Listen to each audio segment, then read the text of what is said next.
The Dove Network welcomes you to the following presentation of Double Dropkick Podcast.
Yeah, buddy.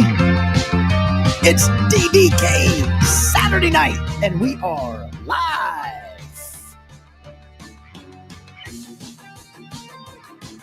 Wherever you are watching from around the world, welcome in. Whether you're watching live tonight, for the many of you that watch afterwards, we thank you. We love you. Thanks for all the support.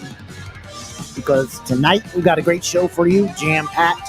a great guest as well. It's going to be fun. It's going to be epic. As always, we've got a good announcement tonight, and we've got some treats for you. We didn't even announce that part, so it could be for you guys and you guys only tonight. Those of you that tuned in, we've got some giveaways for you because we hit another big milestone 8 months into our YouTube journey. We're so appreciative. We've got that announcement coming up as well. So happy that you guys could join us tonight. We're pumped. And we're going to have a good time tonight. Wherever you're watching, thanks to the power of your internet for joining us all around the world. It's going to be a kicktail time tonight with Hazard, a belt guru. Guy's been around the hobby, has done stuff with belts for a very, very long time. Reviewing belts and giving out facts and knowledge. We're going to have him on as well. But I can't do anything without getting started with my big time co-host. You know, I am KEV Kev.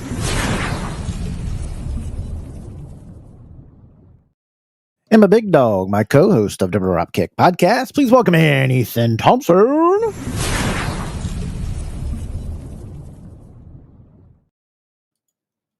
What's up, buddy? It's like downtown Julie Brown. Whoa, bro. That's what I'm talking about. Hey, you guys out there, give them an applause. Everybody's getting drunk already, forgetting to applause. What's wrong with them people? How you doing, bud? I'm living the dream, brother. How you doing? Living the dream. Hey, I'm pretty good. I didn't even talk about my belt, the new belt that I had last week. I forgot to talk about that. We were so busy being back. We took 3 weeks off for my health stuff and getting that all. And thank you to all those guys out there that sent me messages during those 3 weeks off of taking care of my health and taking care of some things. I really, really do appreciate that. We even had a shout out. I don't know if you saw that. People were going around the hobby asking for what's the best belt podcast out there or belt themed podcasts and stuff like that. A lot of people dropped in DDK. I seen that. You know, that's just a testament to the work that you grind away. Yeah. We're so appreciative, and other people shouted out Spanning the Globe podcast. Those guys are doing a heck of a job. We got to get them to 500 subs, man. 500 subs are giving away a belt, and I have to rig this. Oh, let me get that. I have to make sure that they get there, so they give away that belt. You know, so you guys, you gotta check them out and do it for them. And just real quick off the topic, I just want to put my condolences out there to my best friend in the world. He lost his wife yesterday to a battle with cancer, and you know my thoughts and prayers go out to him. I love him. He's a brother to me, and I don't use that lightly. He literally, I've known this guy for 22 years, man. He's a brother, and I just, what's his name? I hope David. I just wish him strength. David, our condolences are with you. No person should have to suffer through that. God never intended us to die anyway, and one day we won't have to go through that again. Our condolences are with you. May the God of comfort be with you. You're going to throw out some prayers, and everybody please put in the chat condolences to David. Let him know that you're thinking of him. This is a community. A lot of you guys stick together in this hobby, and the DDK community does very, very well on taking care of each other. So say a prayer for him and his family. That's got to be gut-wrenching. And the only way he'll get through it is through prayers and friend support like you. So that's horrible. And we'll pray for you. That's the best thing that you can do for somebody. Yes, thank you, fellas. Was it, even though she had cancer, was this expected, or was this not known that she was going to go this quickly or not quickly, or long battle? They thought it was a long battle. They thought they had it under control. And then in the last 6 months, it just exploded. Ouch. That is awful. And our condolences are with them. And we hope you find some comfort in the memories until you see her again. With that, we'll give us a 5-second pause for that.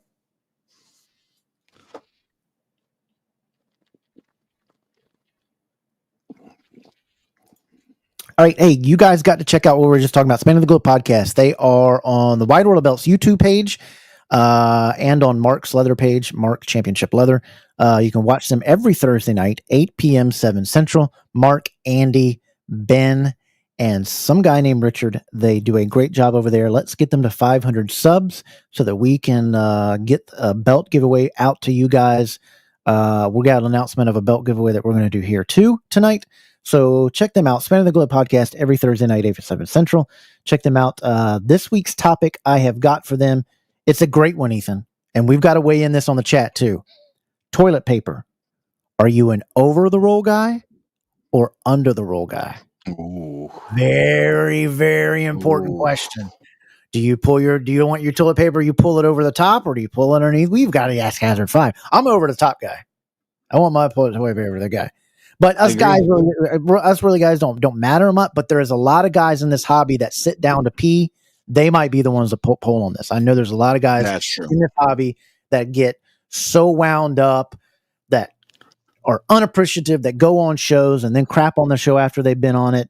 You know, maybe they're high on paint fumes, spray paint fumes. I don't know what's going on, but those type of people that sit down to pee can actually answer that. Some of these people in this hobby are wound up so tight, you think they're potty trained at gunpoint. Like it's ridiculous. Yep. Hey, we're looking in. You know, our guest is coming from overseas, and I believe he is arriving now on the top.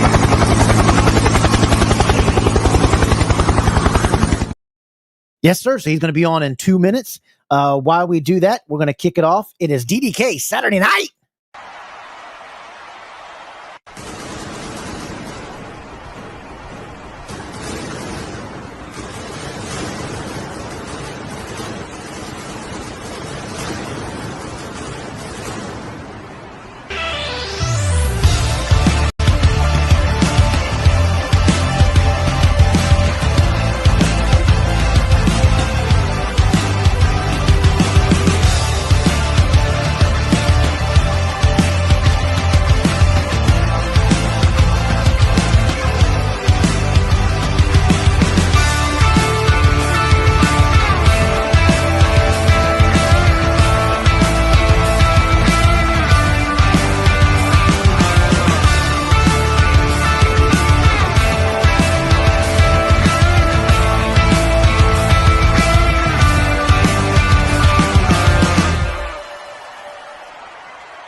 Chat is flying off the handle. Mark Maggard, Christopher Raines, Deuce Legend, Ben Walker, Mark Laverty in the house, Platinum Swords, Christopher Raines doing really good, Richard Ward, Andy Bulger, how you doing? Jim, good to see you, buddy. How's everybody doing? Chris says, girlfriend, hello Lisa, how you doing up there? Drop them DDKs. Everybody right now needs the timeout. Scroll down a little bit, just a little bit down, and what they got to hit that. Hit that like button, that subscribe button, you know, helps everybody keep the show running. Oh, yeah! That does the best for us. If you like the content here, then subscribe, and we'll try to entertain you each and every week. But please hit that thumbs up button right now. It does us a lot of good. We appreciate it. I just X to close poll. LOL. What do you mean? Is the poll not still up? Check the key comments there. We have a poll going up. Right now, and we'll ask our guest too. The poll is tonight, just before we bring him on, it is, would you, to join a Facebook group, if the requirement was you had to give a video interview before you're allowed to join, would you do it? You have to give a video interview. There's going to be a dissertation. Yeah. Lisa's a little bit older today. Awesome gray outfit. Thank you very much. I appreciate it. No, my wife is wearing it though, Liberty. She jumped in the Ultimate Colors. She said it was very, very soft. I will definitely wear it for an episode just for you. Thanks for all the prayers we're doing. Hey, Austin, what's going on, buddy? CJ, can't start it without you. Make sure everybody goes down and join Northern Michigan Wrestling Society. It is the name, but he deals with all kinds of wrestling, all kind of belts, any kind of wrestling related material. Just share your love of belts and your love of wrestling in that group. Great guy, runs it very good, drama-free Northern Michigan Wrestling Society. Giving away a belt. Whoo, when they hit 200 members.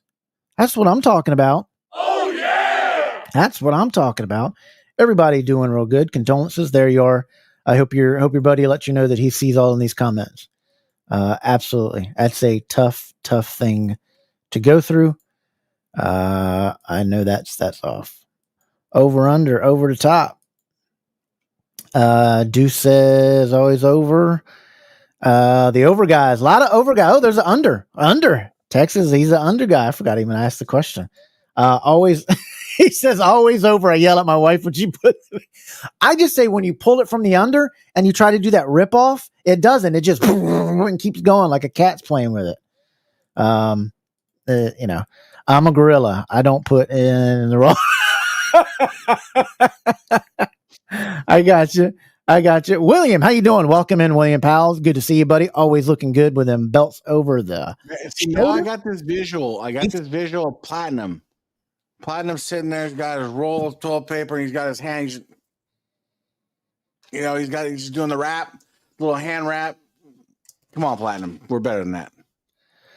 You've done it now. The viewers, you're called out for that. Oh, I guess I'm going to be in trouble for somebody. Oh, well. They can call me the bully. I don't care anymore. Some stuff needs to be called out and stuff is. I barely give any job. For Philly's Facebook group. Yep, absolutely. How dare you, Kevin? In, buddy. Good day. First time viewer from down under. We get a lot of guys from down under in Australia. Welcome in, buddy. Great to see you. Thanks for being a part of the community. Everybody give him a shout out. For Matt joining us for the first time. Make sure you subscribe. We're going to do some giveaways, and we also going to do a belt giveaway here soon for another milestone that we hit. You're going to force us to lose a viewer. You making fun of 6 foot little people. I mean, that's messed up. Well, I mean, when you look like, I think he's going to do all right. He can go to Geico and get in the new Geico commercial. I mean, he looks like the caveman from the Geico commercial, so I'm pretty sure he can get a gig with that. But ladies and gentlemen, we want to welcome our special guest tonight. He is a belt guru, an aficionado of everything that is belt related. He can even tell you by looking at you what belt you have. He is down point on it. He brands himself well. He's got a big following on YouTube, which we'll talk about, and over on Twitter. We're glad for him to join us tonight. Let's welcome in our special guest. Everybody, please welcome to the program, HAZARDF5.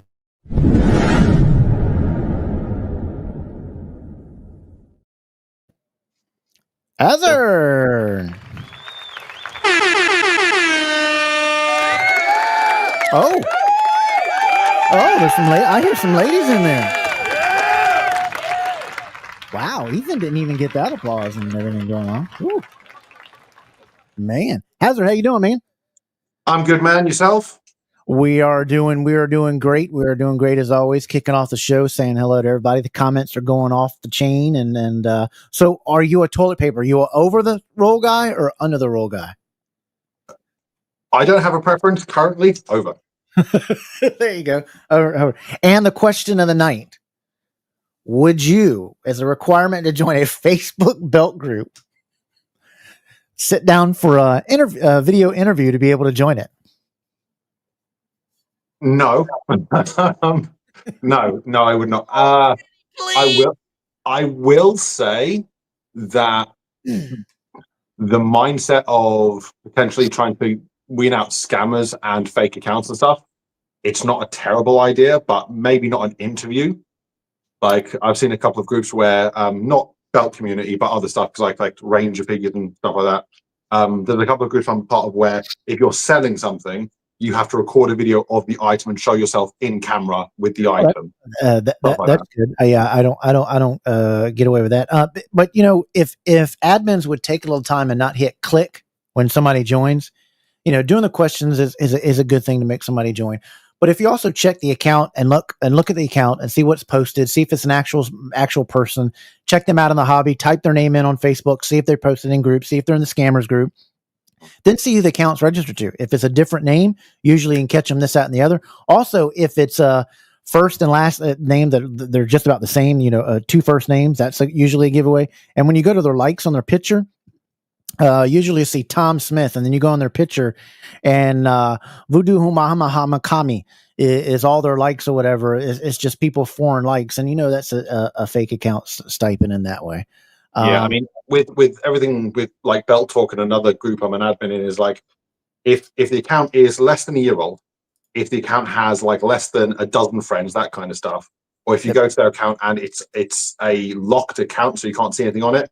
Those are typically 3 red flags that I'm like, nope, don't touch. Yep, we do the same thing. You got to have your account for a year. You can't have your Facebook locked. You can't have any admins or moderators blocked either. The friend thing is a good thing too. But another thing is here in the States, I was told I was not true, but in the United States, you can't have your Facebook locked. That's always overseas accounts. I don't know if that's true. Everybody let me know in the comments, but I was told that. Have you heard that, Ethan? I forget where I have not heard that. That overseas. Are you able to lock your account, Hazard? Have you ever tried to, it says, have you ever gone and said locked your account and see if you can do it? I don't know if it's a locked account, but I have only, as far as I understand it, at one point, only friends of my friends on Facebook can see my account. It says my name and stuff, but you can see stuff, but that's it. But there's supposed to be a setting where you can lock it and nobody can see anything, and then it says locked account. I don't have that option here in the United States. So that's why everybody was like, oh, it must be an overseas option. There it is. Yes, overseas accounts can be locked. U.S. accounts cannot. So that's a good way to tell it too. But be mindful, our UK guys, or Australian guys, it's not just Pakistan and but it's a good one to say, hey, I need to look into this account more. But I agree. I wouldn't let anybody into my account that has a locked profile. Usually, and I've told this so many times, makers are trying to get sneaky now by making accounts or buying some other people's accounts, and then they get in your group, don't really do anything, but they want to use your group to cold call.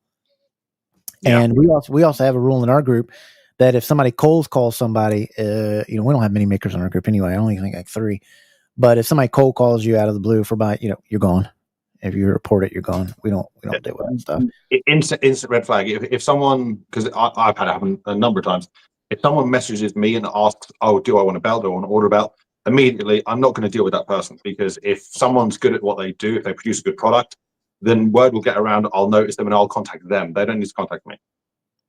Yeah, Mark, that would be crazy. What admin would have time to sit down when you're getting a bunch of requests? Then you gotta schedule that. If somebody's schedule is not doing, I mean, you could get backlogged real quickly. I get the premise, but I just think it's one of those known ideas. Everybody saying hello to Deuce Legends. You got Matt here, you got Christopher here, you got everybody saying hello to the big dog. So welcome in. We're appreciative to have you. You've said you always love talking belts and talking the hobby. How did you what was your first memories of wrestling? So I have a really bad, ironic, when it comes to like wrestling and wrestling belts, my memory is pretty good.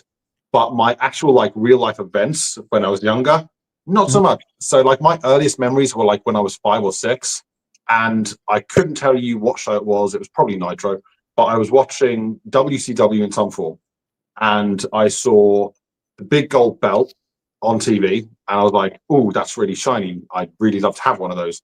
Yes. And I saw Sting, who I'm rocking here, and just those 2 things, I was like, "Okay, this is a thing for me." I was already into superheroes, which in wrestling you can't get much more superhero than Sting at the time, with the whole bleach blonde hair and colored face paint and stuff. And I was like, these 2 things go absolutely well together. They go with everything that I love. So I'm just going to stick into this. And I've been with it ever since. I've ducked in and out, like from 2005 up until maybe 2010-ish. I sort of got out of WWE stuff and went into TNA, that kind of stuff. But it's always been a big part of sort of my fandom and my experiences. And so you were I don't know if anybody will clip that, but I just did one of the dumbest things. Dude holds up his shirt in a Sting, and I went like this to try to look down to see it more. I wasn't going to mention you doing that, but I wish that worked. Sting, baby. Oh, yeah. Was that your favorite wrestler growing up? Yeah. I was a WCW guy. Over here in the UK, so both Raw and Nitro aired basically the same time on a Friday night. We had a 4-day delay, and we only had the channel that carried Nitro. So I was a WCW guy, and Sting was 100% my guy. I didn't get to the WWF until like early '98, give or take. So okay, how old are you? Can I ask? Oh, I'm at the point where I have to do the maths. I'm 37. Okay. So you grew up. I guess your first. That would have been your first era. Was the 90s WCW? Yeah. So I got into wrestling mid to late-ish 90s. Did you? A lot of people were coming to learn, and I'm growing to learn that you couldn't get certain things over in the UK, and what you could get and what you can get. Were you on a delay? Could you watch certain things afterwards and your pay-per-views? How did that work? Where you at? You're in the UK, correct? Yeah. Okay. So we got both WWF and WCW on a 4-day delay. So while they'd air on a Monday in the States, they'd show up on a Friday night here. And WCW pay-per-views were not a thing. We did not have them. We only had the Nitro and Thunder. WWF had a deal with Sky Sports, so their pay-per-views would air here for free occasionally. But they were very smart. They'd always charge for WrestleMania. But yeah, we always get it on a bit of a delay. I remember when I started watching TNA back in the day, they were at one point like a month and a half delay from their TV. So we wouldn't get the pay-per-views for a month and a half until they sort of sorted out in around 2006. Gotcha. Chris says he always enjoys. He's a recent guy. When we announced that you were coming, he got a sub. He says he's always enjoyed your YouTube page and the different belts that he shows. I'm pretty sure he's appreciative of that. Thank you very much. As you were showing your thing, Platinum Swords wanted to see your tits, so we'll let you guys show. I have to send him feet pictures for him to watch the program. So I get it, but you got to do what you got to do. I'm not showing you my tits, but there is a sting scorpion just by my nipple. Oh, there you go. There you go. Don't get him riled up. Oh, like I did. I have a Patreon. I don't have an OnlyFans. Okay. All right. Well, we'll set that up between you and him only. He pays pretty good. I mean, I got $1.50 for every feet picture I send him. Laverty says Sting was the man. Yes, he is. Laverty says he is young. Mark Maggard from Span of the Globe, one of the hosts and creator of it. I am subscribed to YouTube channel. Great content. There you go. Speaking of Mark and his podcast, I actually purchased an NWA Domed Globe recently with his leather on it, his double lace leather, and it was fantastic. Let's do one. Oh man, I thought you wanted a crap on it. Sorry. All right, let's talk. A lot of people think that. What did you think of it? Because you've had belts over the years. I think you've been collecting belts. I started into the game in 2001. So what was your opinion? I think he's one of the best lace guys I've ever come across. Oh yeah. Was the belt that you got laced? You said it was a. Yeah, so it was an NWA Domed Globe. I bought it not knowing the maker or the leather guy that had done it. So I was sort of skeptical because I'd recently bought like a J-Mar style NWA Domed Globe and wanted to get like a more Reggie / like original style. And I got that one that was on his leather. And it blew me away. It was so much better than the one I'd already had. And I've had leathers from, God, at least 20 different people. And I'd put his double lace leather up there with your Paul Martins and everyone else. Easy. All right. Give it up to Mark Maggard with the lace leather. Awesome. Yeah, he does a really good job. What's that even? I said one day Mark's going to tell you his secret to his lacing, though. It's his wife yells at him, and it tightens him up, so he gets everything really tight. And the softness and the texture of the lace. What he does first is he makes thongs, wears them as a thong, and then relaces the leather. That's why we call them ashless chaps in the chat. So don't worry about it.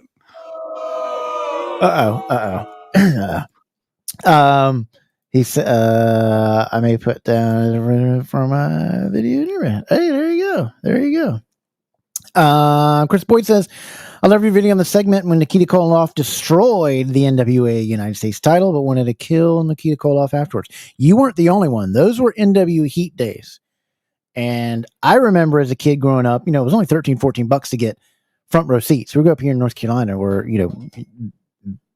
the Mecca. I mean, you had 3 places that you can go within 50 miles and see them. And there would be grandmas that would take rolled up pennies and throw at Jim Cornette and then open them up and be throwing them during the match at them people. It was hilarious.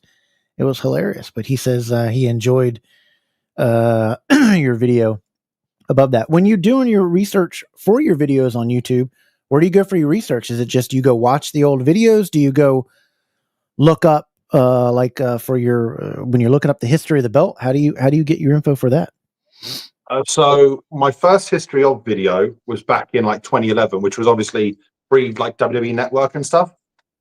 So most of it is from memory. Like I'll remember when, mainly within WWE, like when a belt changes or the logo changes leather. Most of that is from watching it from week to week. For the older stuff, like the NWA, I have to go look for it. Now, funny fact about that specific NWA US video. Obviously, I work with Conrad at Every Show's doing his title chase series, and he had asked me, or one of his guys had asked me to do a research and script for the NWA US Championship, which is where I found that footage and talked about that. And so I put it all together, got that, sent it off and stuff. And then about a week later, I get an email back saying, "Oh shit, sorry, it was the wrong NWA US. We meant the silver one." So then I had to go further back and do that one. So that's how I actually found that footage. So yeah, the silver one was pretty, but I don't think anything. I think, I mean, this is one of the top designs of all time. Is that United States NWA? The shape is just perfect.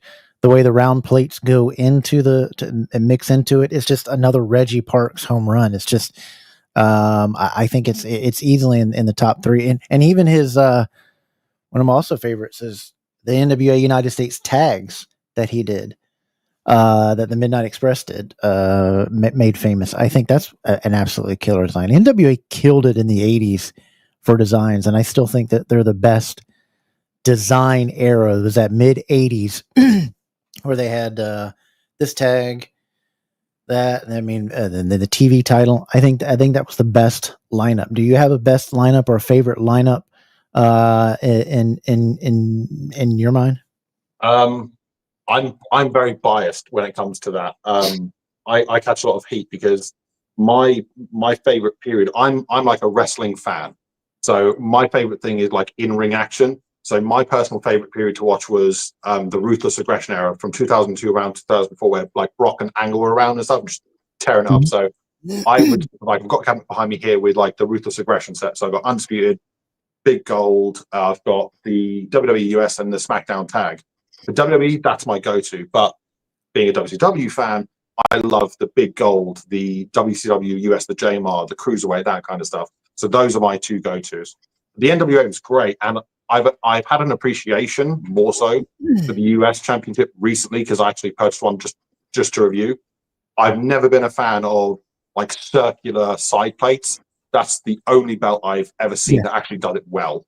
It fits it, and I think because of how he curved in, that the main plate has that curve, it flows, and I think what sets it off, and you wouldn't think, but the tooling on that belt fits it perfectly. I don't think any other clamshell or anything else, or any the EXO that you used on the TV title, that just basic line tooling hits it off perfectly. And what was great about Reggie's mind is he never thought too much of that stuff. He said when I used to talk to him, he says, I just did whatever popped in my head that day, and this, that, and the other. That's why you got two different, you have the light blue and then you have the dark blue versions of that belt. That's why you have the many different versions of the IC and the Winged Eagle and the tag belts, because Reggie just did whatever he felt was good that day, but it always seemed to work. And I absolutely loved his stuff. Since you were a WCW fan, did you like the 91 to 94? Because I think, that belt there, I think it's very underrated. It had a hard following, and a lot of people didn't like it because of what it replaced. But I think over time, a lot of people have said that belt's killer. It's in my top 10 personally. I have a very unpopular opinion in that. Me personally, I hold it in the same regard to a lot of people hold the Winged Eagle. They're very similar in size, but again, being a WCW guy, I have an affection for that. Now, is it essentially just a modified version of the Winged Eagle? You can certainly make that discussion, and it did replace the Big Gold, which everyone loved. But a lot of it comes down to personal bias. Like, everyone loves the Winged Eagle, everyone. But if the Winged Eagle was never a thing, and the Hogan 86, 87 was replaced by, say, the Attitude Era Big Eagle, and then the IWGP V4, which again everyone loves, was replaced by the Winged Eagle, didn't matter that the Winged Eagle was so great, they'd hate it because it was replacing the version 4. And that's just how it is. It's all down to bias, but I love the 91 to 93. It's not I don't think it's as nice as the Big Gold, but I've proudly got one, and I think it's an absolutely underrated design. That and the Hogan 86 are the two most underrated designs there are. Yeah, it just fits. It just hits. The round globe is spectacular. I think when you put a globe and you have good banners, I just think it sets a great belt off. Look at this guy. That Tyler Dove is finally not out on a date and is joining us. Hello there, brother Tyler Dove. Been causing some trouble over the internet. I love the Reggie 86 IC title and the 86 tags as well. Yeah, you can't go wrong with there. So as you grew as a wrestling fan, when did you say, I got to start having these belts?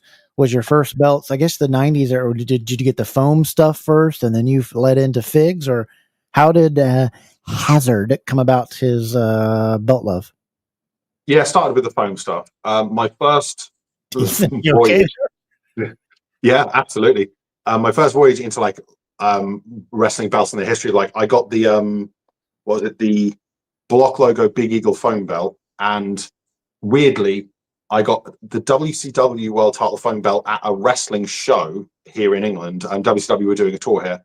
And funny enough, the foam belt, it was the 91-93 foam belt, but it had NWO on it, sprayed over it. And I thought to myself, I was like, well, that belt is the old belt, and there was no NWO on that one, so what's going on here? And that was my first query into what the hell happened with all these belts, and I sort of dug into it.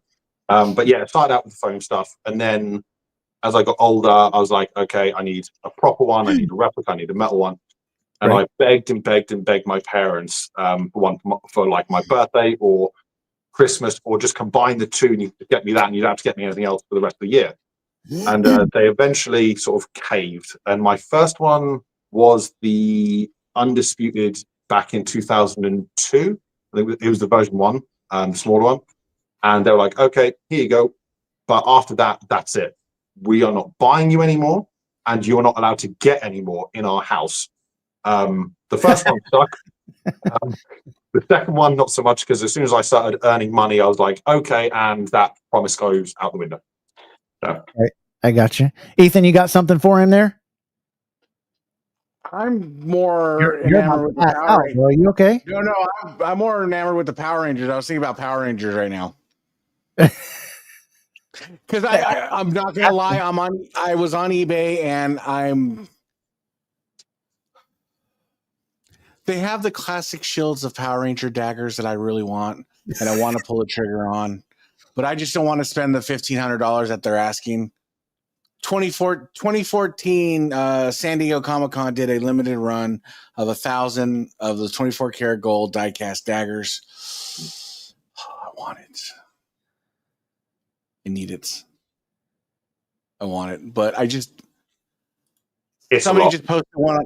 I got an alert on eBay, and somebody just posted one for a really good price. And I'm kind of like, it's less than a classic shields. Are you a big collector into the Power Rangers? Me? Oh yeah. I know you. Yeah. So everyone sees this stuff in my videos. So behind me, I've got 2 Detolfs, completely full of Power Ranger stuff. I've got figures, Zord, Megazord. I've got all the weapons from the first Mighty Morphin season hanging on the wall. So yeah, I've got all 6 of the original helmets. I've got 5 of the suits I'm still trying to get back in shape for. So I've got a charity event coming up. Big into Power Rangers. Yeah. A lot of people are talking about the Big Eagle and the Winged Eagle, and there's 2 people saying I think the Winged Eagle is easily way better than the Big Eagle. 1,000%. I think it has better etching, better lines, a pretty belt, but I don't like the edging over top. Have you ever held that belt or tried to do anything with that belt? Them sharp tops, I'm not a big fan of. Do you like the Winged Eagle better than the Big Eagle? Or by the time I started watching, they were transitioning out of the Winged Eagle to the Big Eagle. So I personally prefer the Big Eagle overall. The Winged Eagle is a lovely design, but like you say, it does have its flaws, like the whole protruding wing thing. That can be rather difficult.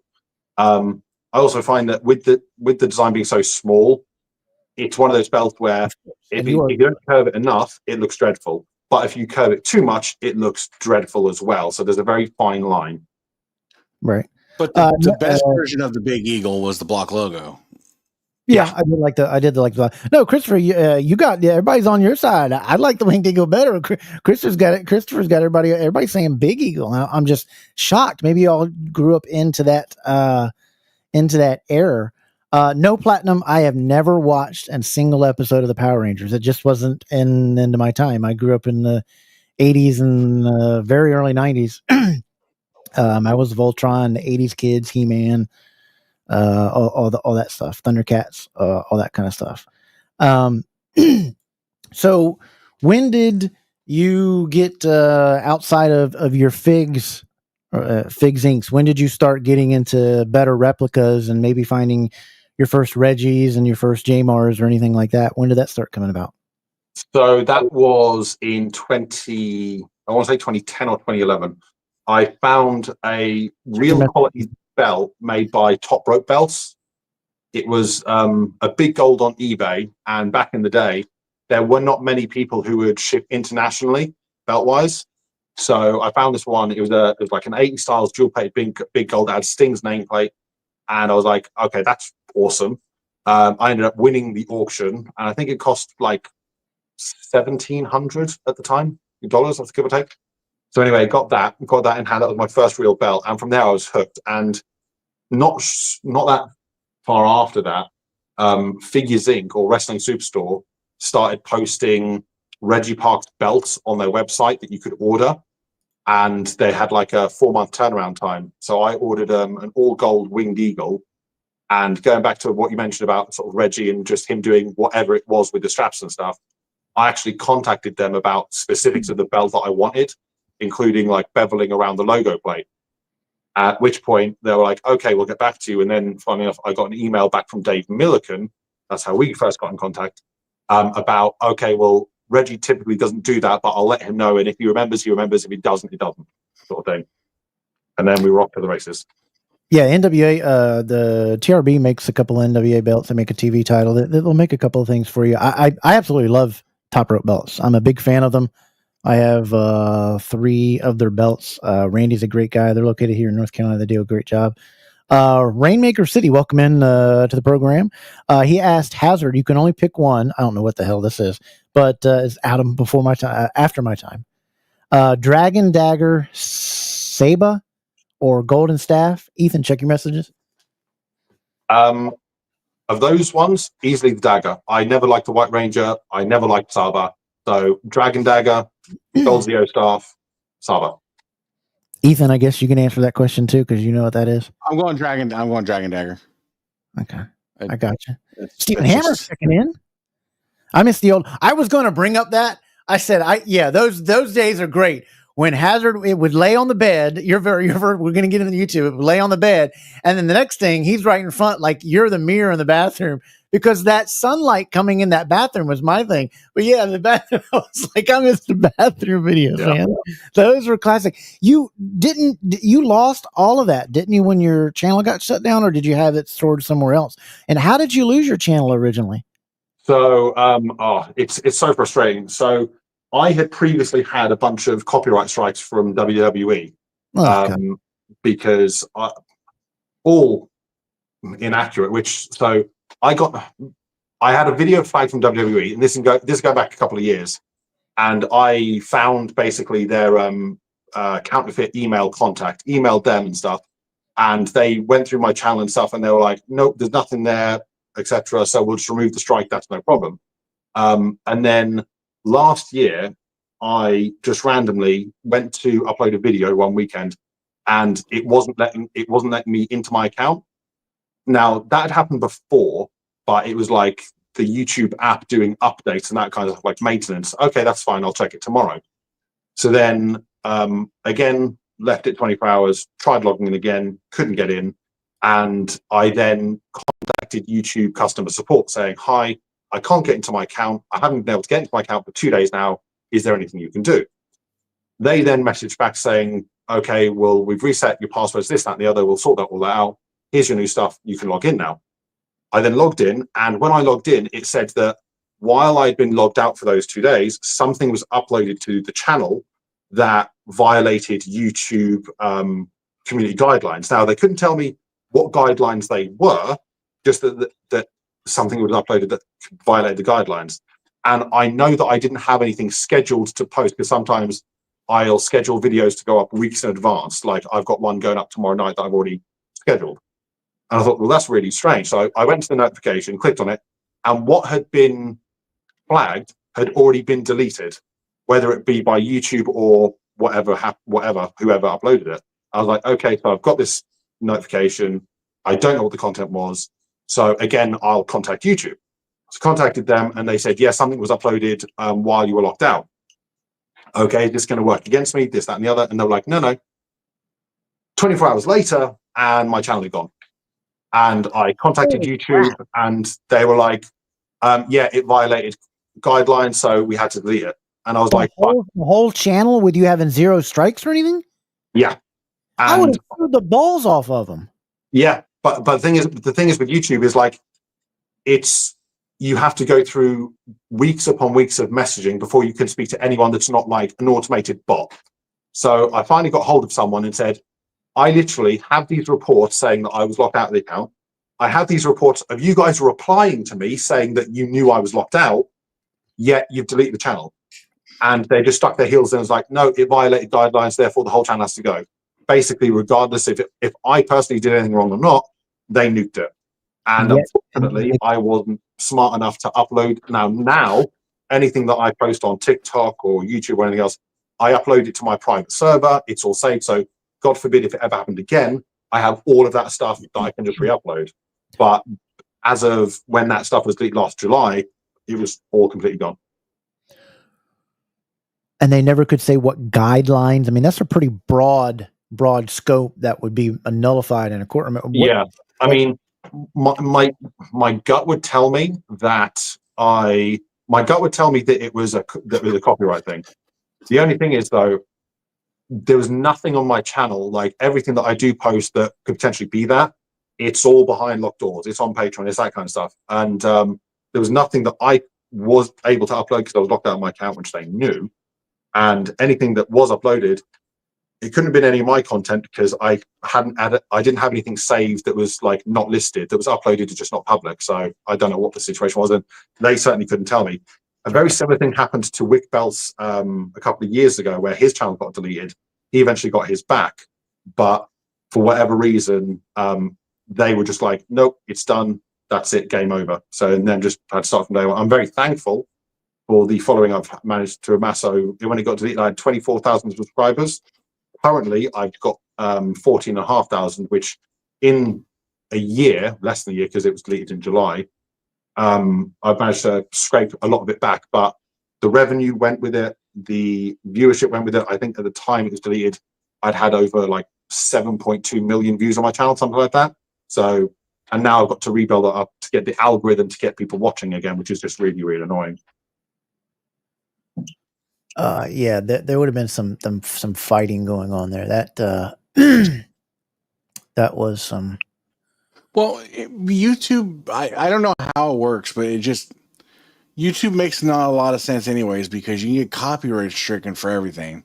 But how do these reaction channels and these Show it all.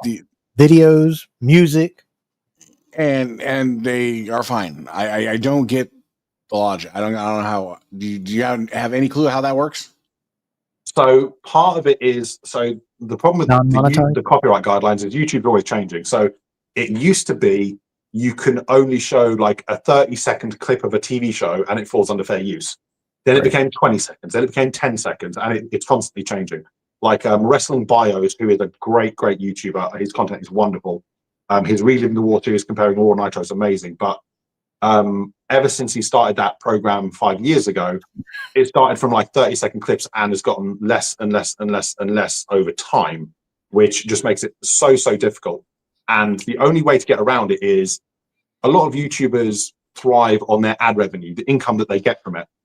And unless you've got like a Patreon or something like that, where you're getting paid for the content rather than having your channel monetized. If your channel's not monetized for views, then typically they generally don't touch it for the most part for TV shows, but because you're not gaining any money from it.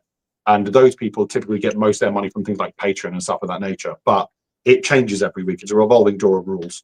Yeah, they've told me when I've reached out to them, I was like, is there anything? They said no, there is no rule on there's no 10-second thing, 15-second thing. They said that is no. But I think they're giving messages to everybody. Maybe they've said that in the past, whatever. But they have told me in an email that there is no thing that it can get popped and whatever. And I think it's just all based on their algorithm and their AI, maybe that they're using, just finding it because you got billions and billions of uploads that, you know, it finds it or hits it. I mean, we've gotten hit off of some of the dumbest things that I've had to cut out just because the audio in the background when we're talking over it, I'm showing a clip. And the audio is of the actual broadcast, and for 10 seconds it catches it, so I had to mute the audio or whatever. But most of the time it says remove that and we're fine. You're not getting a copyright strike. Just remove the But it's just a pain in the tail when you go all over these other channels, and then you can play music from people, videos from people, show whole episodes from them. I'm like, your stupid algorithm can find my 4 seconds of background noise, but you can't find these freaking fools that are showing the WWF pay-per-view the whole time on their channel. Going back to the destruction of the NWA US Championship, I got caught by that actually because on TikTok, WWE doesn't monitor their stuff as much. So I actually had footage of the belt being destroyed in my TikTok video and reposted it on YouTube, which normally I change out the video for just still images. But even though it was only a 12-second clip, they still flagged it and said, nope, being blocked from all countries. Do you get copyright stuff on Instagram as well and all that other stuff? Is there copyright strikes on that mess or no? Yeah, so I'm not on Instagram anymore. Oh, no, that's not true. I am on Instagram, but I'm not on Instagram as HAZARDF5. So I don't post belt content anymore on there because I would post purely replicas and ring-used still images of belts. And Instagram kept saying, this is copyright infringement, this, that, and the other, so we're deleting your post. This is a warning. And I had my Instagram deleted 4 different times, even though I went to the guy that I know with WWE's counterfeit team, and each time he came back to me and said, nope, not copyright lifted. No, not copyright lifted, to the point where, unfortunately, when Instagram decided to pull the trigger and delete the account, there's nothing then that WWE could tell them to reactivate it. That's just crazy. I think somewhere an AI is out for I don't like Hazard. I'm gonna get him. I think so. I think there's an AI out there who's looking for you. AI, to be fair. Yeah. Rainmaker City says, I know a few people that want the NWA US title. Who would you recommend to? TRB. You can get one there. I know Nawaz makes a great one for an affordable price. Pinfall Title Belts does. Hazard. Who would you recommend? If anyone's looking for one, my one is currently for sale. So. Oh, there you go. Ethan, you got yours there. Got one for sale right there too. There you go. Yours is Nawaz, right, Ethan? Yeah, Nawaz HD. What's your price on it? $600 shipped. All right. Hazard, you got yours you want to show? Yeah, you can. Someone needs to jump on that Nawaz one.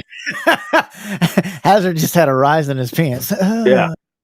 You want to show yours that you got for sale? We'll show it and see if we can get it. Let's see if I've got it in here. 1 second. You can stand up. I think Platinum said he wanted to see your butt anyway. So it's okay. 1 second.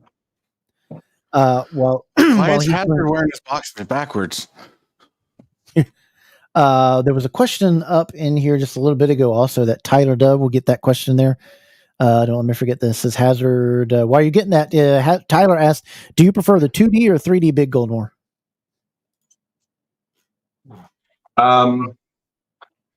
Again, nostalgia, the 3D, the Ruthless Aggression era, I absolutely adored.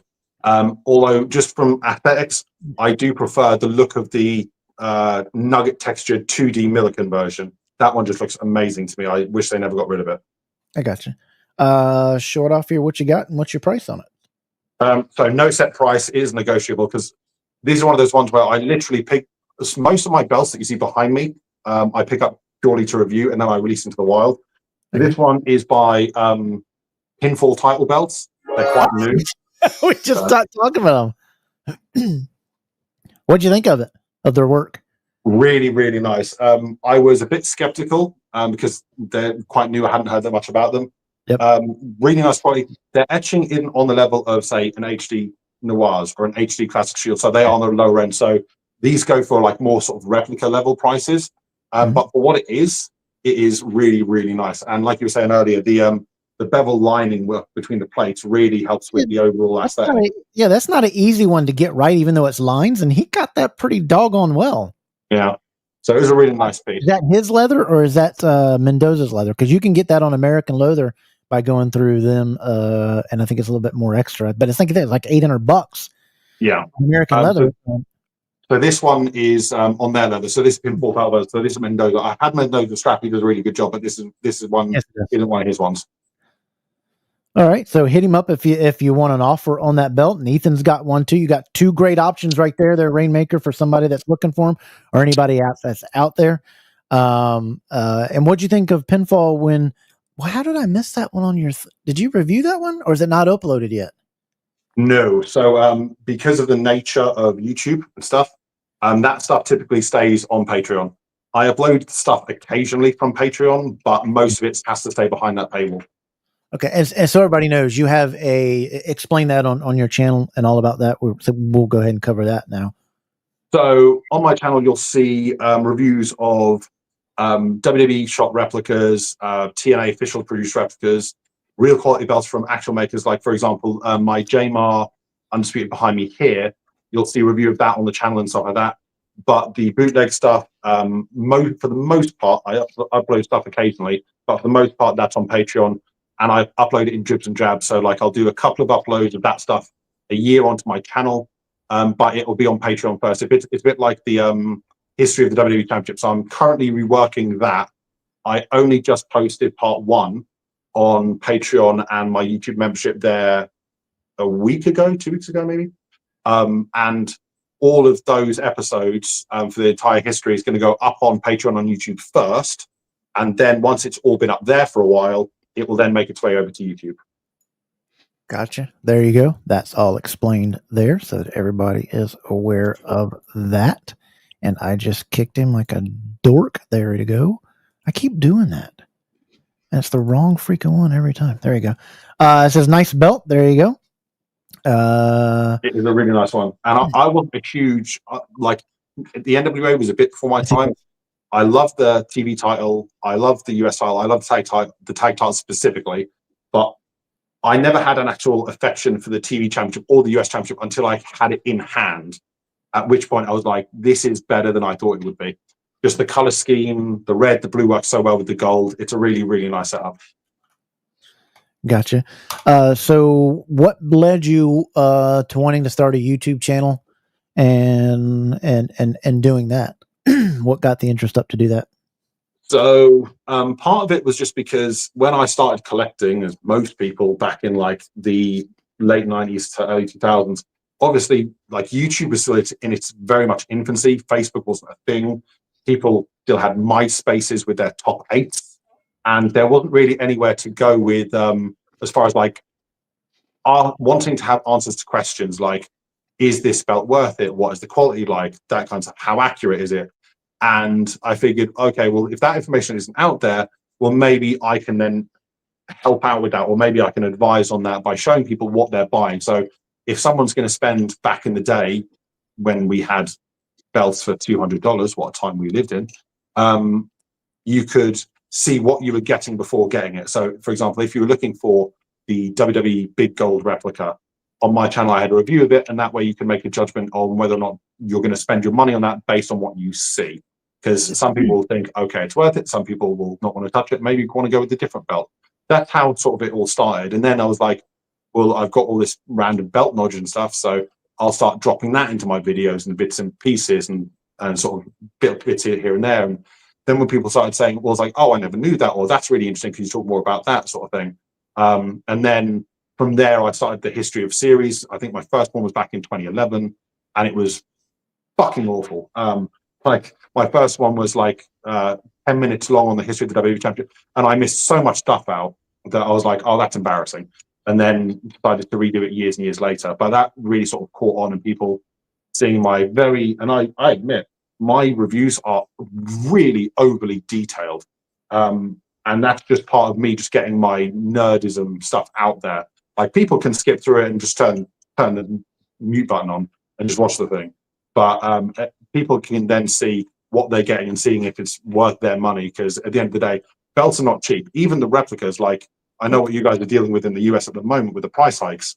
It's like the first time in history here where Euroshop for us is cheaper than the States. Like it used to be a case where if a belt cost $400 in the States, here it would be £400, which equated back in the day to like $600 anyway. And we'd get screwed. But nowadays, with the price hikes in the States, it's cheaper for us now rather than import it. It's actually cheaper to order from Euroshop, which was never the case before this year. I heard some people were saying that Euro wasn't even shipping to the US right now. Not anymore. I think they stopped that. I've heard from people, from collectors, it's because the tariffs. I know nothing about those. I have no information. I don't know what the tariffs are or what they equate to. But I do find the timing suspicious that those came in, prices went up, and now Euroshop aren't shipping there anymore. That's just too coincidental for my taste. It probably is. And I've told everybody, look, what this administration was trying to do is trying to reset the things, because the U.S. has been getting, they have been getting screwed on deals when, some of our goods over here aren't even allowed to go over there and be sold, period. And, we charge 32 and somebody else is charging 100 stuff. Our eggs from the farm goes up to Canada. It's 153% tariff, but theirs coming back is a 15. So I understand what he's trying to reset. So I've just told everybody, just kind of be patient, let them get some new deals worked out, and everything will go and go and be worked out accordingly that way. I wanted to ask you as a personal, somebody was talking to help our channel grow. They were talking about, do you find that the YouTube shorts helps your channel a lot? It's a hard one. So my shorts now gain a lot of traction, more so than some of my longer videos. However, with my old channel, I didn't post shorts very often on my old channel, and my videos did big numbers. With my old channel, because the algorithm and I was known for my long form detailed videos, that would have done better than my shorts. With my new one, and I think as a default new channel, I do think shorts gain more traction. We're living in the TikTok era. People's attention spans are way shorter. If something's longer than like 2-3 minutes, that's brain true. switches off. And that's in every form of life. Like if you look at kids today, like if they're watching something and it's more than 5 minutes long, they start feigning interest because they're not used to that sort of engagement for that period of time. So these days, I'd say shorts are probably more viable. Plus, they're very easy, quick to do, snip them up, chuck them on, and then you can do a short and upload it and do several of those days in a row and get 500 for each, and you've immediately got 1,500 views. But then you do a long form video and it might take a couple of days for that to even get 1,000, depending on your following. So it's a hard one to call. Yeah, ours usually we're getting about 2.5, and it takes probably about 4 or 5 days before we get there, Ethan. But we have a great following, and that's what we're having. But somebody recommended me the shorts, and I think it was I think I'm going to chop up some of the interviews and do some shorts on them or show some stuff. The other thing that's done real well is we've done these I call them off the belt reviews, and it's not really a review of how you got them, who you did with. It's just all about the artwork and the leather work. And I use a overhead camera that's really expensive that can zoom down to see. I'm serious. It can see the boogers inside some of these wrestlers on some of these plates. It's absolutely phenomenal, and people like that. I think I got to do a lot more, but I'm not in the business of, I'm not going to buy belts just to do that. I'll do something that's in my collection or this, that, and the other. How do you get the belts for your collection? Do you have a working relationship with some makers for the publicity and who they're doing? Is that, if you don't want to talk about that, we don't have to talk about that, but No, that's fine. No, so despite some people's opinions, because I know there is, I don't have an affiliation with any particular maker or anything like that. Like I said earlier, Ethan said you were a gold digger and you just got them and then you sold them. That's what I'm just saying. That's what Ethan said. I'm a businessman. If I can get a belt for low and sell for high, I am going to, without question. But if you're good at something, don't do it for free. Yes, absolutely, 100%. Like I remember, and I'll just share a quick story with about Richard Simpson. So there was an incident a couple of years ago where I was having him restone a. It was at the time it was like the new network logo WWE belt with the massive W's, and he was restoning a belt for me, and he quoted me a price with shipping and everything else, and paid it, did the work, and he went to ship the belt back to me. And obviously, because I live in the UK, shipping was considerably more than he thought it was.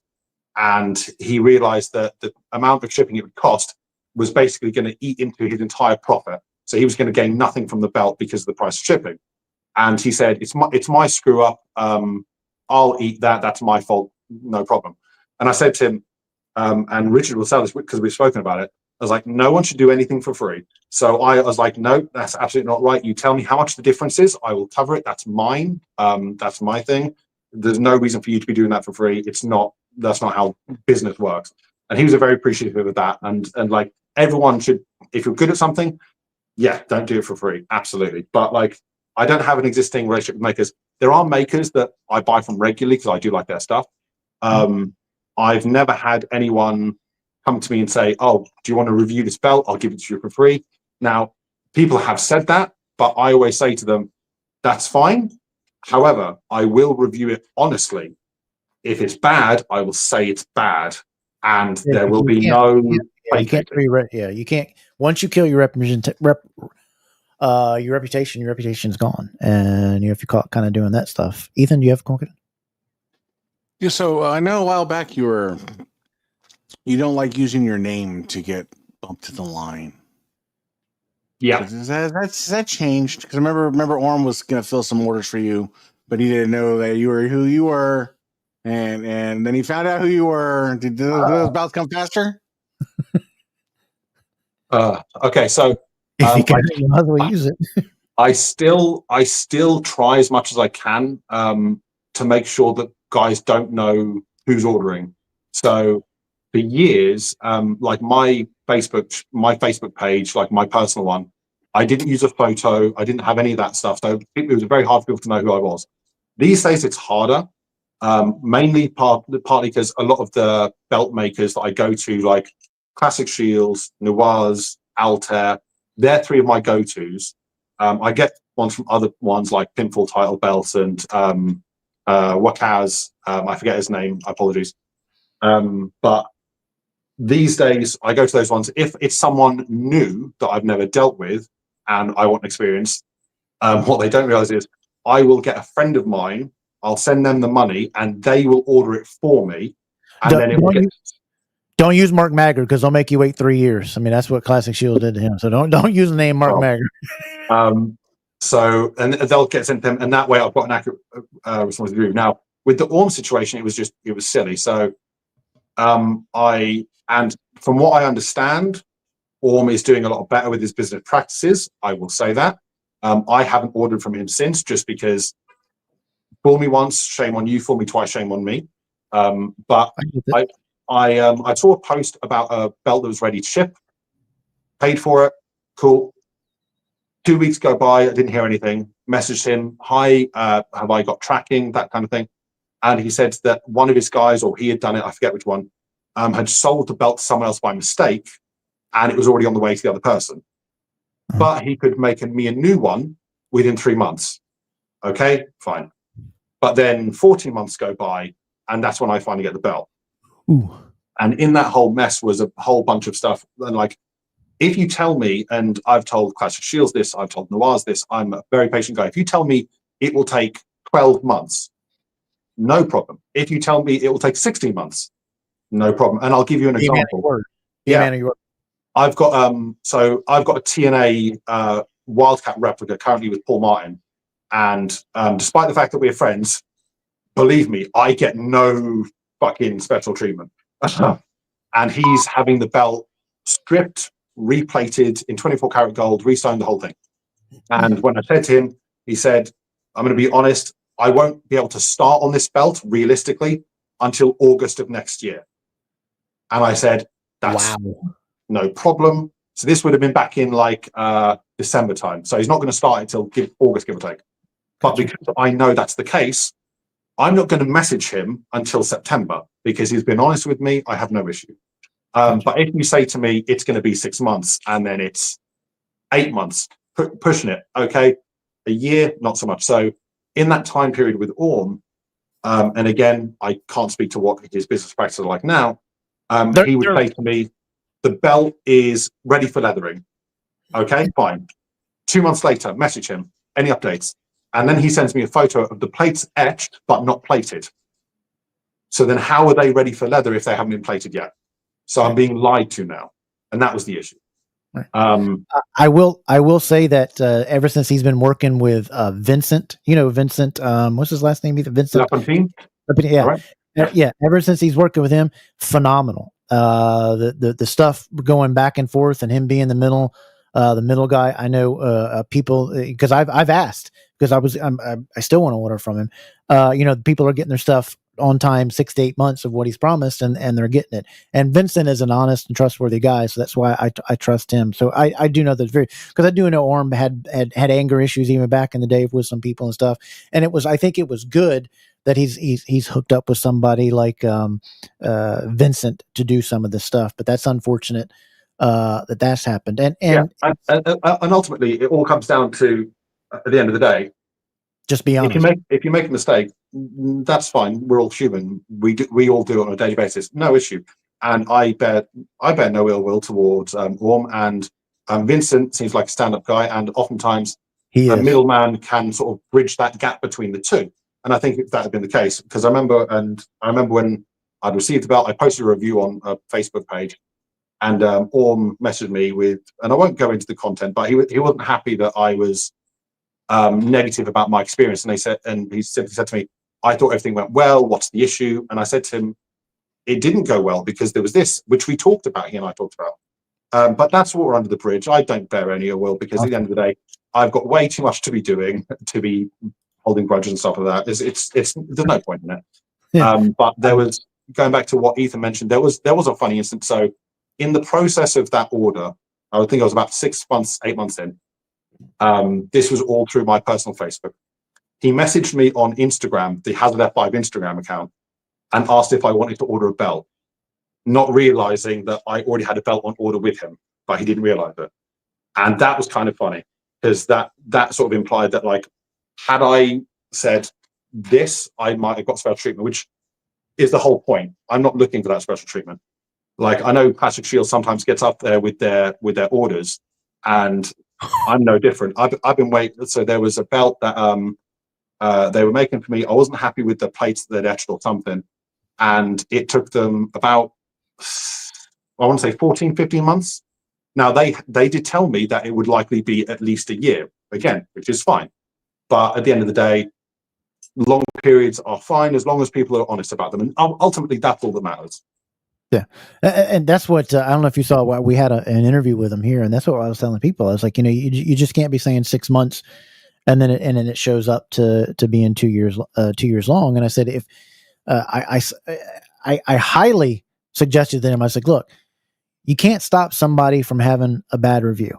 You can't stop somebody from being jealous or whatever you're doing and trying to take you down by saying it's a bad review. If somebody has an issue, just say, look, would you want a discount on your next order, or would you like the $200 or $300 back on that? And then leave it at that. Don't go trying to fight them. Don't go trying to make a post about it, because people are seeing that and they're saying, well, if you're doing this, you're not working on your belts. And I've told that, don't get in arguments with these stupid people, no matter how great of a belt. And they make a spectacular belt. Them and ORM, as far as Pakistan makers, are at the top. And I said, just let that go, because no matter how good you are, somebody's always going to be hating on your game. Not even if you do something perfect. I said, just focus on that. And I think what helped CS too is letting people know. And I said, this was helpful at the time. I was like, you're saying, not to message you on Messenger. And they gave out an email. They said, look, our Messenger gets so far backlogged with people just shooting the crap that something gets buried. So, hundreds of messages that I can't even find it. He says, our emails are better because I checked that the better. And things have gotten improved. And some people says that their stuff is now showing up at the 12 to 14 month barrier. So we'll see how that still goes with him. I personally think, we found out there's only 3 people working on the belts. I think that's also probably an issue of why it takes a little longer. But you can't say that their quality is not top notch, because it's absolutely spectacular. Their plates. Yeah. And Orm's very everything back there is either Classic Shields, Reggie, or TRB. There's a red leather there, but I think their stuff is phenomenal. Yeah, and Orm does fantastic work. The big gold here over my shoulder, the 3D, that's an Orm. because he does really good work. There's no dispute about that. I don't think anyone can question that. Right. I agree. Yeah, and that's people that are going to understand that. That's you. Take a timeline you're told with a grain of salt.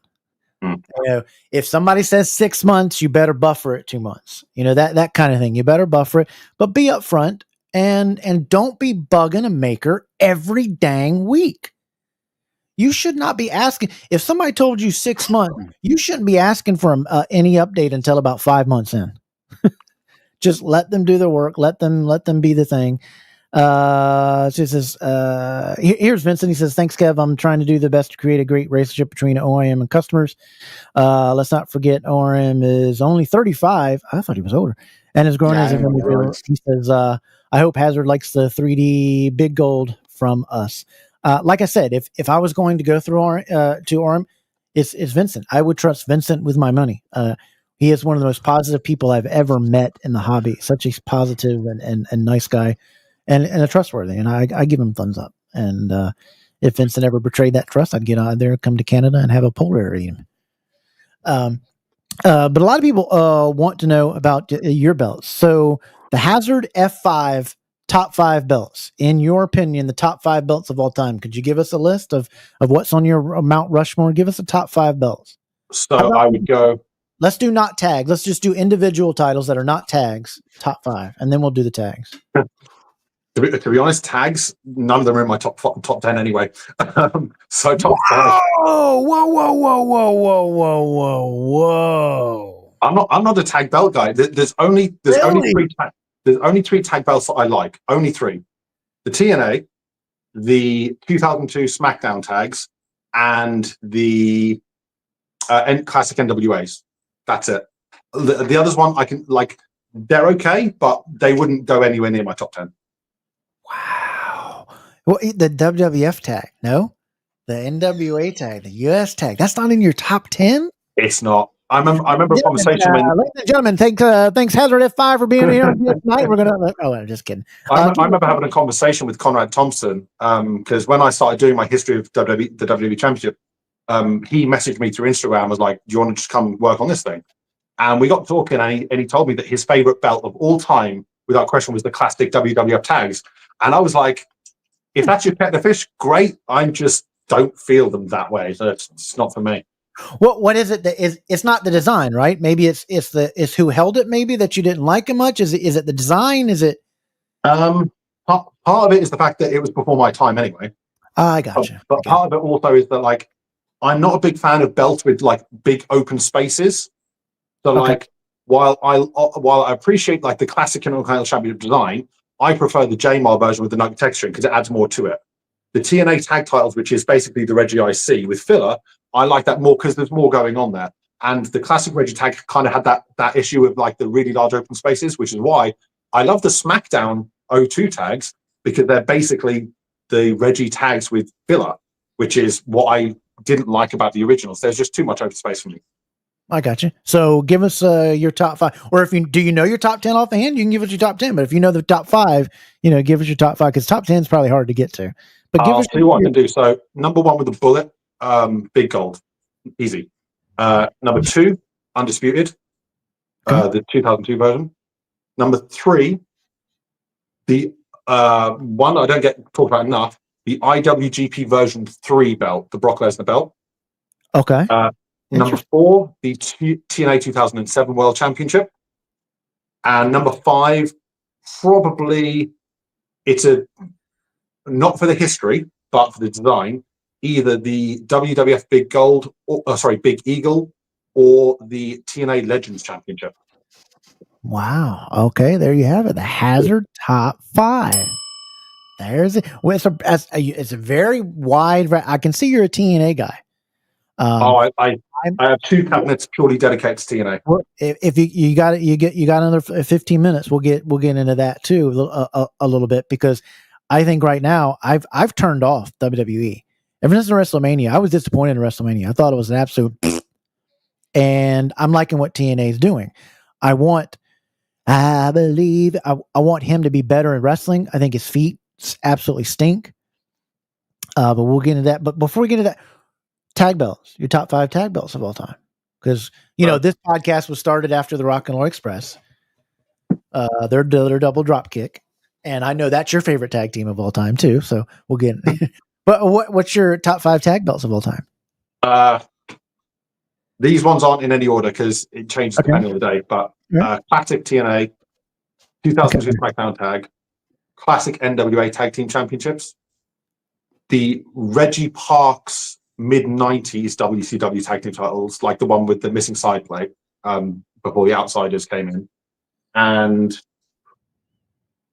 that the one with the eagle or without the eagle? When it got bigger, or is that the one you're talking about? So the one before that. So those were the J-Mob ones. The one before that. Okay. So there's the WCW banner at the top, and they had pillars on the sides. They're quite round. And they had some texturing all on the side and a big globe. Right? Yeah. Okay, I know what you're talking about now. Okay. Number 5, probably. Hated the ECW ones. I'd probably go with the Raw Ruthless Aggression tags.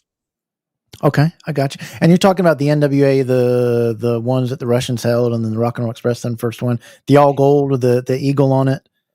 No, so I'm talking about the classic the original Reggie Parks one. The blue strap with this one here. Okay. Yeah, I absolutely love that. So there you go, hazards on that. All right, and then your top 5 wrestlers of all time. Always a hard one. So Thing has to be in there. Kurt Angle has to be in there. AJ Styles, for me personally, has to be in there. Shawn Michaels, definitely. I know a lot of people would disagree with this. For me, I know a lot of people would say Bret Hart. I personally believe Bret Hart is quite overrated. And always complaining. Number five. I'd probably go with either Austin or Undertaker. One of those two. Okay, can't beat that. Yeah, I think I like the penny tag. I actually like that with the 2 helmets on it, and that nickel. I mean, not the nickel look, the brass kind of look to it or whatever. I think it's a fabulous belt. On when Double Dropkick Leather put it on that brown leather strap that they did, it looked phenomenal on that. Yeah, you got anything? I was fortunate enough to have in hand for a couple of weeks the brown strap one with the nameplates that they didn't end up using. I had the one made by Dave for a couple of weeks to have a look at, and if that had made it to TV, that would have been way more loved than the ones that ended up on there. Like the copper and the black strap just didn't work out for me. Gotcha. Ethan, you got some? For the sake of getting the panties in a wad, what's your most overrated belt? Oh, dang. Uh-oh. Let's burn the world and say the Winged Eagle. I'm kidding. I'm kidding. You're going to burn the chat down. Most over. Okay. Purely because I love the version 3 so much and it doesn't get enough credit, I'm going to say the IWGP version 4. Amazing belt, but I do think it is overrated. There you go. I got you. So, Ben says the Dome Globe. Dome Globe. Meanwhile, he owns 22 of them. 8 of them. Yeah. And we know Deuce. You says the Winged Eagle is overrated. I don't think it's overrated. I think an overrated belt is the AEW World Title. I think it's hideous looking. That's just me. Do you still have the CS one? No, I sold that one. I sold that one fairly recently, actually. I had it for a while because I've started a new thing that's going to be making its way onto YouTube eventually. So I've done this new sort of series called Battle of the Belts. I literally take 2 belts made by different makers, but the same belt, and do a direct comparison and stuff. Or I'll take like a replica and a real belt and do a comparison stuff. So I did a comparison between that and my AEW replica, and just to sort of see how they differ and how they're similar, that kind of stuff. But yeah, no, I sold that one recently. That thing, I tell you what, I took that thing to AEW All In at Wembley last year, and the bruise on my arm from where it was digging into my bicep was insane. That thing was a tank. I remember shipping that thing. I was like, yeah, it was not a not a lightweight belt, not one you can swing around. It's just one that never got the NWA Triple Crown never got any out there in the mainstream media. Wasn't used for, it just wasn't on much American TV being shown, kind of thing. I don't want to keep you too much longer, but what is your opinion of wrestling today? Tickets are too expensive. That's for one. Got that right. I got tickets to AEW All In here a couple of months, and like I got good seats for on the pre-sale for like £200, which is like $250 give or take. And with Ticketmaster and stuff, like the more in demand the shows are, the higher the prices go up. So now like restricted view seats for that event, which are worth like 60 quid, are now going for 350. It's insane. With the state of wrestling, I mean, it's good in the sense that it's everywhere. It's on Netflix. It's more broad. It's more openly discussed. You don't get that sort of. There used to be like a real what's the word I'm looking for? Real sort of a want negative want more view of wrestling. Okay. Like, oh, if you're a wrestling fan, oh, you watch that wrestling stuff, and that's not so much a thing anymore. Like I remember vividly, happened a couple of years ago, just after the pandemic. I was at a petrol station. I was wearing just an NWA t-shirt. And a guy sees me and is like, oh, wrestling shirt, NWO, yes, I used to watch that. And I was like, yeah, it's awesome. And he goes, but it's like, I don't watch it anymore because, like, it's fake, right? And my immediate reaction, I think very quickly. So are TV shows, so are movies, so are everything. Yeah. And the dude was wearing a Game of Thrones t-shirt. And I immediately went, like, yeah, it's all fictional, like, it's not real. But it's like, like on that TV show, like, the dragons, like they're CGI, they aren't real dragons, right? Like when they stab each other with swords, like they're actors, they're not actually dead, right? It's not real. And immediately, as soon as I started talking, the guy knew, was like, okay, I shouldn't have said what I said. Yeah, I would have been like, yeah, I understand it's not real. It's not real like Game of Thrones is on your shirt, but we can't all be like that. Yeah. So do you watch all of the wrestling? It seems like you're a big fan of the TNA. Are you a fan of WWE and AEW? Do you watch it? Keep up with it? So I stopped watching TNA after the whole Hogan era back in like 2014, 2016, give or take. But then I started watching again when Chris Bay started wrestling for TNA again. Sorry. And because I'm a massive supporter of Chris Bay. Obviously, he was a belt YouTuber, All Easy 25 back in the day. So I'm a massive fan of Chris. And they've been, like you say, they've been doing a lot of really good things. I try to watch Raw and SmackDown. It's a lot easier for me now that it's on Netflix. I'm not trying to track it down anywhere. I'm watching AEW, but I don't watch everything. Like I won't watch Raw and SmackDown every week because there's just too much content now. You got Raw, SmackDown, you got NXT, you got TNA, you got AEW, you got Collision, you got Dynamite. There's just too much for me to take in now. So now I might watch maybe 2 full wrestling shows every week, then catch the highlights. But if in WrestleMania sort of season, the lead up, I'll watch every Raw and every SmackDown to get a feel for stuff, but I can't watch it now because it's just too much. I've got too much to do. Right. In about 15 seconds, were you disappointed or did you like WrestleMania this year? Overall, I liked it, but the ending and the final main event, the real main event, was terrible. I can't believe that people sat around a table and being like, and agreed to be like, yeah, let's send out Travis Scott. Your show is supposed to be the biggest of the year of any wrestling event. And I just can't believe that you sat down. I think there's something going on. I think somebody is trying. I kind of believe there might be some issues between Rock and Stone Cold. I mean, Triple H and The Rock. I think there might be. He didn't even mention him in his thing. I think there might be some stuff going on there. But I was truly disappointed in that. And I'm disappointed that they're putting the belts on people that are going out there, smoking weed and being open about smoking weed and then going to their stuff. And, it seems like Jay was high before he even got to the ring because he was puffed out in 15 seconds. But I was disappointed they put the belt on him. I don't think he's a world champion. I don't feel like bring back the cruiserweight title or something. I get the idea of having celebrity interactions, 100% get, but there's ways of doing it, like the ISO speed guy from the Royal Rumble where Bron Breakker killed him in the Rumble. That's a perfect way to use a celebrity. because people will talk about that, people will remember that, and in the grand scheme of things, it doesn't have any major impact. Like, no one's going to think less of Bron Breakker for killing the guy with a spear, but people will think less of Cody Rhodes for Travis Scott getting involved. It just doesn't make any sense to me. And I agree with Jey Uso. I love that he won the Rumble because it was different, and I was fine with that. However, a guy like Gunther, he should not have beat him for the World Championship. He just shouldn't. And now we're getting another thing to where now you're going to make Gunther, the former world champion, have to get into the ring with this idiot who never shuts up, who's on every dang network. I think it's dumb too.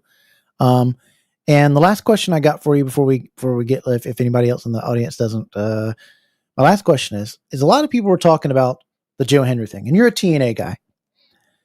We didn't get to discuss this. We skipped over that match when we had a WrestleMania thing last week.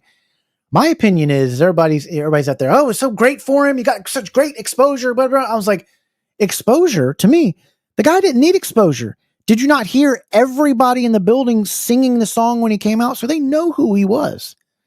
My thing was, yeah, it's great, whatever. But if I'm TNA, I'm saying to the WWF, I'm not letting my guy go in there and destroy it in 3 minutes. That's disrespectful to the company, disrespectful to my champion. At least he's not beating him. We get that. But at least give him a 10-minute match. Make some effort. He made him out to kind of be a joke and laughed about it and cynical, and then did the thing in the ring when you know he shouldn't have been. It's just, they made him seem beneath. And I'm like, did WWE try to do this as stay down there, TNA? You're not going to, I know they got a working relationship, and I'm like, and then Joe Hendry got on the shows afterwards, and he was like, everybody backstage was like, hey man, just go along with it. And he specifically said, Shawn Michaels says, hey, sometimes you just got to go with it, and you never know on the end games. I mean, is that what you're telling the guy to get him? Because he may get a contract later, just eat this. But in other words, I'm looking at it from TNA. I don't want my champion going out there being embarrassed. Your take. I've had, I think Joe Hendry is fantastic. I personally am a huge fan of his because that we had a UK-based company here called WCPW, What Culture Pro Wrestling, in which he started getting his sort of traction with that. So I've been watching him since about 2015, 16, give or take. So I'm completely happy for him. But I think that with his reaction and stuff, I think that told WWE realistically that he is going to be someone that they're going to want to hire going forwards. As far as him losing very, very quickly, the thing is, there has been worse. If we look back at WrestleMania when Ultimate Warrior beat Triple H in a matter of seconds after no-selling the pedigree, that was way worse. And Triple H kind of did okay for himself even before he was sleeping with Stephanie. So I think in the grand scheme of things, I don't think it has a major impact. I think that was more about the moment than the match.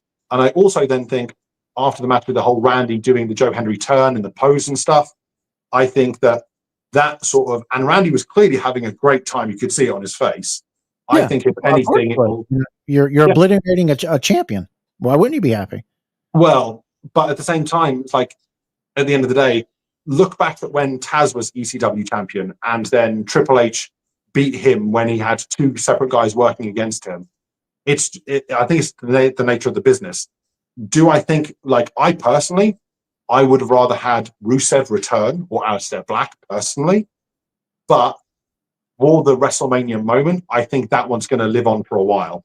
And I think the whole him getting RKO'd and stuff will be memed well after the fact. And I think in this day and age, you have to look at the social media side of things, which is why Joe Hendry is as big as it is. It's because of the social media. So I think for WWE's perspective, it worked, and they're going to look to sign him anyway. Right. But I get all that aspect, but I'm looking at it from a TNA. You're squashing us and making my bet. I get it from Joe Hendry. Just give him a 15-minute match. Don't diminish our world champion because you diminish everybody behind him that they can't hang. And I get, and I respect what you're saying, Keith, and whatever, and got exposure. And TNA may have, but everybody knew in that building who he was already. And I get the exposure side of it. I just wanted to say, give the guy at least a good match. It's WrestleMania. Give us a match because God knows TKO has commercialized the heck out of WWE now, and we're getting more commercials and blabbers and videos than we are and all the stuff on the mat. I guess I'm just too old school for this kind of stuff anymore. Yeah, how would Triple H have felt if TNA did that to Cody Rhodes and went over there to Cody Rhodes and he dropped in? I get it. Yeah, that's very true. I think WWE wouldn't have had anything to do with that though, because I can't see their world champion going over to TNA at any point. And that's kind of my point. TNA, you're trying to grow. I understand that. Many people that know wrestling already know TNA, in my opinion. But I'm just saying, I would have been like, hey, beat him to just give him, don't make him look stupid like he's incompetent to do that in the ring, do the stupid twirl thing inside the ring, blah, blah, blah. At least beat him up in 15 minutes. Give us a good match. He's my world champion of thing. I'm looking at it from a TNA kind of standpoint of just don't make our belt look fine. But my opinion, TNA has the best looking lineup of title belts. Agree? Disagree? Currently, overall, yeah. Yeah, currently. Okay. I got you. Ethan, what do you think? TNA has the best lineup of belts right now? I won't fight you on it. I really won't.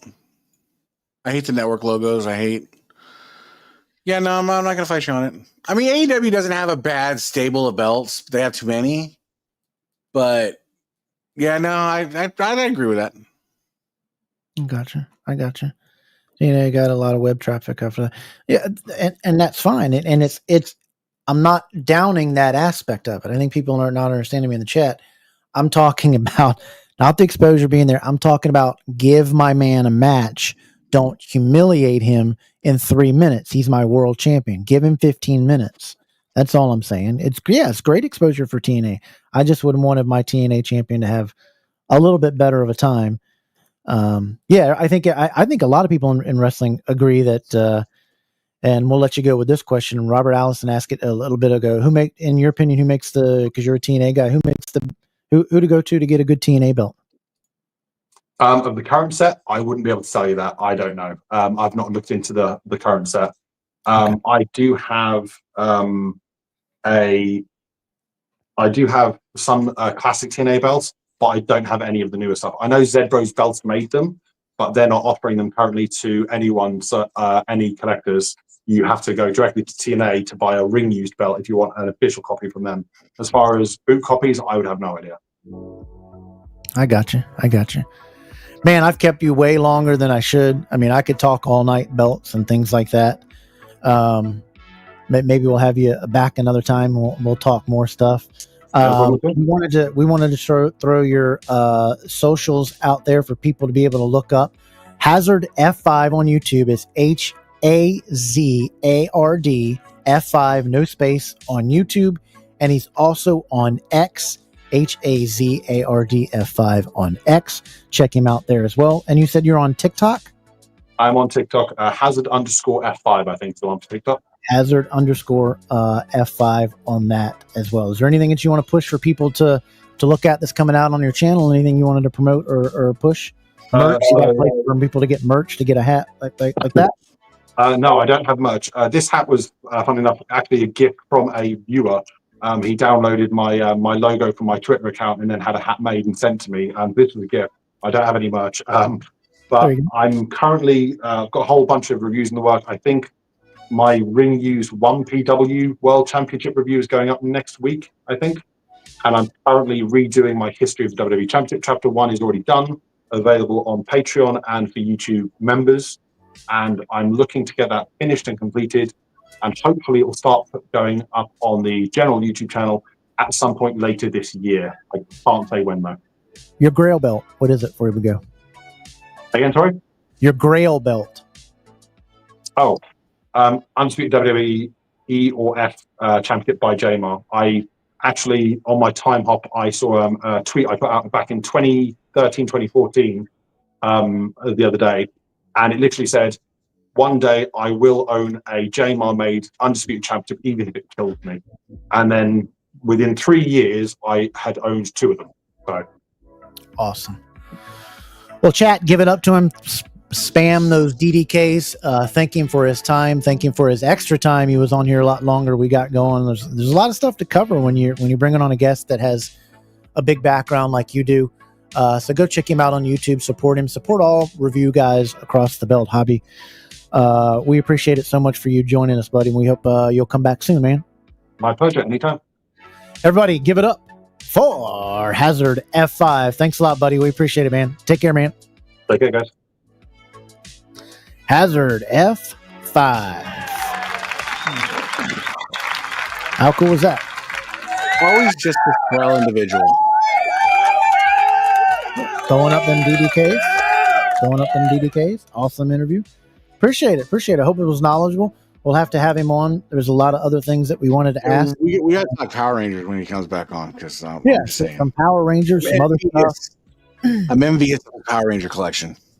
I think maybe Hazard, when we do our we're gonna have an episode where we go over CNC, HD, acid etch to give people some info on that. Maybe you'll come on and join us for that. There he goes. He gave us a thumbs up in the back. We'll try to set him up with that and bring him on for there. We got a lot of good stuff to get into now here for this part of it. We'll keep the show going here. We have some good stuff to get into and some good announcements to get to. As you guys have known, we worked. He says, "Sorry, no Ranger fan."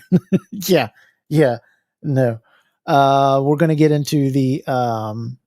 Let's do this. Well, let's do picture of the week.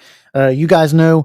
Make sure you've gone down and hit the thumbs up button so that you are always in the know. And if you like the program here and like what we do here at DDK, make sure you like, share, and subscribe.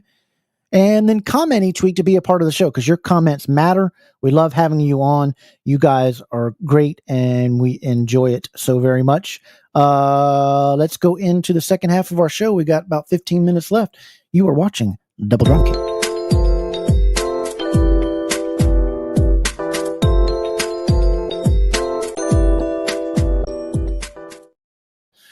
We had our picture of the week this week, so let's check it out. Yell it, Ethan. Tell him to roll it. Roll it.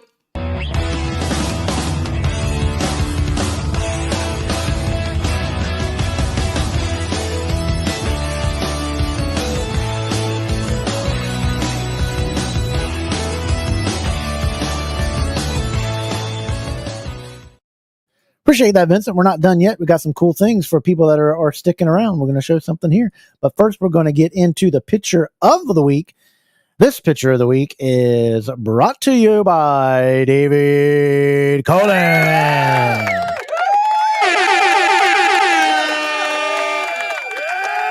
Pretty belt display there. NWA goodness. Got all those NWA belts on there with a beautiful shot displaying them all. I don't know who all the makers are. If you go over to Wide World of Belts and ask David Colin what it is, and if you'd like to see your picture of the week, you got to go over to our social medias and post it up on DDK Podcast on X. Hit me up there on X and go over to Instagram at Double Dropkick Podcast. Post it up there. Hit me up there. But also you can post it up on your pictures and your new belt days on Wide World of Belts. Make sure you hit that up and all the great things that they do. Wide World of Belts. Love those wrestling belts. Big Boys belts. Championship Belt Brothers. WCW. Belt Masters. And Big Boys belts. You got to hit them all up. And if you want to see your picture of the week, that's what you do. So give it up. And congratulations to David Colin for this week's picture of the week. Also, we're going to get out to our guy helps us in the background, Stephen Hammer. Check out his YouTube review channel as well. Stephen Hammer at Stephen Hammer on YouTube.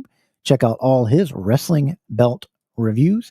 He is a cool guy, and he helps us in the background of DDK and helps us on our when we do our special interviews as well. Hey Andrew, how you doing? Absolutely, man. It's always great. We appreciate having you on, man. Thanks so much.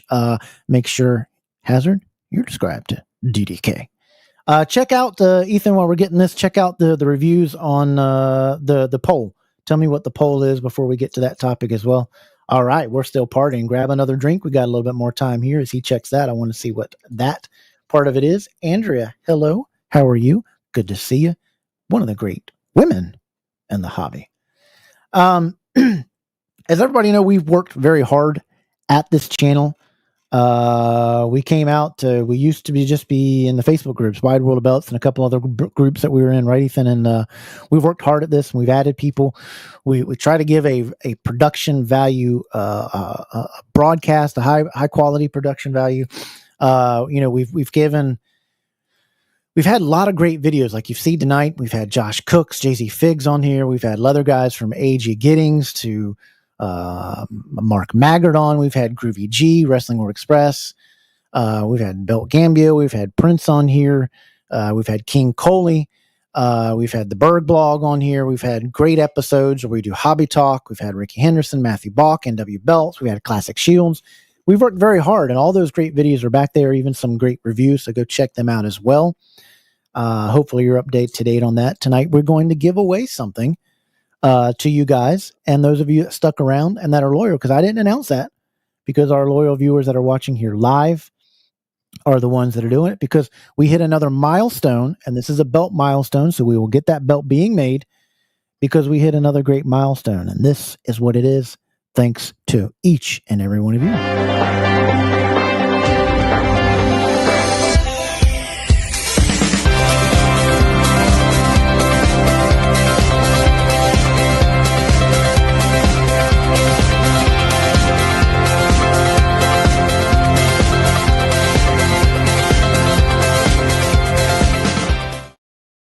That's right.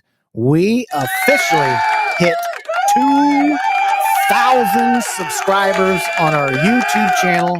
How awesome was that? And we've done it all thanks to you guys. We're so thankful to each and every one of you that has subscribed and supports this channel. It means so very much to us that you take your time out. Whether you watch us live or whether you watch us afterwards, as many of you do. We are now over 2,050 subs. Actually, we got a couple more tonight. Thank you so very much for taking the time out to do that. We hope that you are entertained by what we do, and it means so very much to us. Right, Ethan? It's a thing of beauty to have the followers that we have and the friends that we have. You know, you guys hitting that little button we joke about hitting and liking and subscribing and stuff. Dude, it makes all the work, because Kevin puts a lot of work into this, because, you know, this dude is like just a jackhammer at the keyboard, just whittling his thumbs away, and it's so great to see the work pay off. But not only that, it's just flattering to have you guys come back weekly and engage and there for us, and we appreciate you more than you guys could ever know. Yep. So make sure you subscribe and put into this, because we do a lot of fun things. We do a lot of giveaways, and we're going to give away something right now for the hobby. Ethan, did you want to show what we were going to give away here? And this is a great item. This is a great item to you guys. Wait a minute. We got some let's get those congratulations in there. Will doesn't TNA make replicas, or somebody's making the replicas, aren't they? I think so. Yeah, hit Hazard up, Robertson. Thank you for joining. I don't remember you commenting before on our program in the past, but welcome in. Thanks so much for watching and your support. Or you could hit a Hazard, or anybody else know the TNA replicas, or if anybody can recommend Robert where to go to get a nice TNA replica. I know ORM makes some great ones that were suggested. Nawaz makes some great ones as well. Just depends on your price point. Thank you, Jerry. Appreciate that. Jim, thanks so much for that. Mark Maggard, thanks so much for that. Mania, thanks for that, buddy. Appreciate that. Laverty, thank you so much for that, and for the support. Platinum, you've been here just for day one. We thank you so much for that as well. Andy Bolger, we appreciate that as well. Hey, brothers, well, thanks. Yeah, absolutely. Let's freaking go. Max of NW Belts. We do that too. Yes. Thank you, Steve All-Star. We appreciate it. Richard Ward of the Spanning the Globe podcast as well. Thanks so much for that. Vincent, we appreciate that. William, TNA does not make them as far as I know. Okay, there you go. Appreciate that info. Go down and let him know where he can get one. There you go. TNA does not offer replicas of their current belts. There you go. Maybe of their past belts. Maybe that's what he means there. Help out Robert. Everybody give him a suggestion for theirs. Thank you so much, Christopher. You've been here since day one. Thank you so much. I both a great place for an autistic person like me to escape from the world. And that's what it's all about. This show is about you, about the belt hobby, about wrestling. It's a place to come have some fun, get you informed of scammers, people doing stupid stuff out there. It's all about the belt hobby. We do a little bit of sports talk and sports gaming and things like that, especially wrestling gaming. And we're so appreciative of you. And the world is so crazy and hateful, right? And this is a place to come and to enjoy it and get away from it. Because I know I do. And I don't want to get everybody down, but, suffering in the bed all week long, head pounding, get all my medicine up. And I enjoy these 2 hours with you guys so freaking much. You just don't understand how much I appreciate this time. And when I get off of here, I'm still on a high. My wife likes it because I'm still bouncing around for about 2 or 3 hours before the medicine goes down a little bit. And it's like, I'd love to stay on here all night. Maybe one night we'll watch an old wrestling pay-per-view and we'll stay on here and we'll talk a little longer. But I appreciate that, Christopher. I appreciate that. Thanks so much. They got the Made for Me showing up there. Okay, there you go. Michael Jones in the house. Look at him. We need to get him back on there because Michael, you're a TNA guy. I don't know if you heard my comments before. It was great exposure for Mark Henry. I agree it. But if I was TNA, I'd have been like, look, you're not going to let my champion get beat up in 5 minutes. I would have liked to see a 15-minute match. I get the exposure. I get everything. Tell me, Michael. Tell me what you thought about it. I didn't like how they just made him look like a joke. Because I appear... Oh, never mind. Thanks so much, Natch. We appreciate that. Thank you so much for all that. We appreciate it.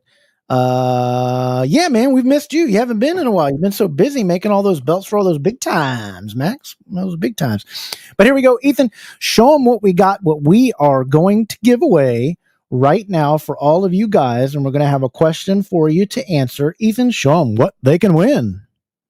We have brand new in the box, never been unpackaged. The WWF Ultimate Edition. No part.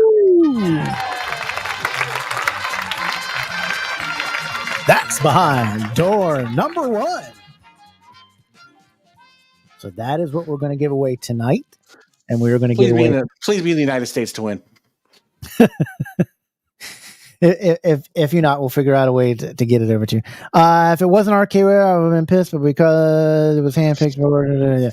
Okay, I got you. I can't. He's the TNA king. I can't. Is Tyler Joe Hendry?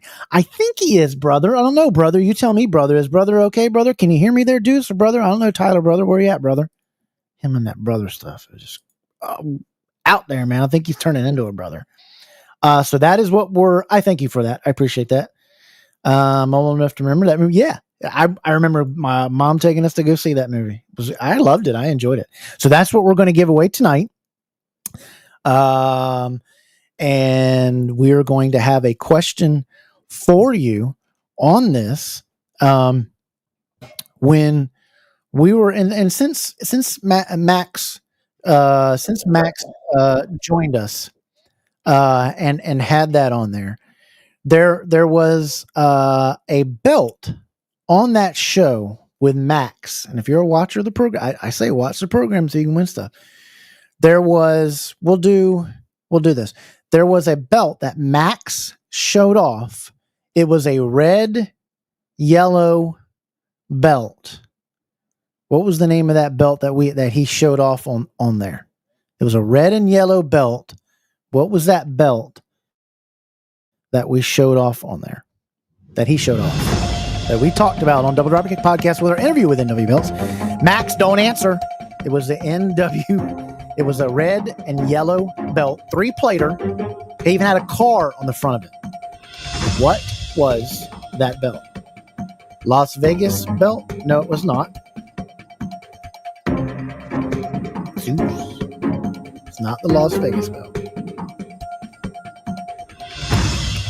Everybody's scrolling down right now to try to... No, it was not the Las... It was not a Vegas Big Gold. Ah! There it is. We got a winner.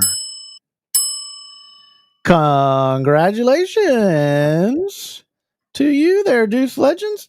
Everybody give it up for Deuce Legends.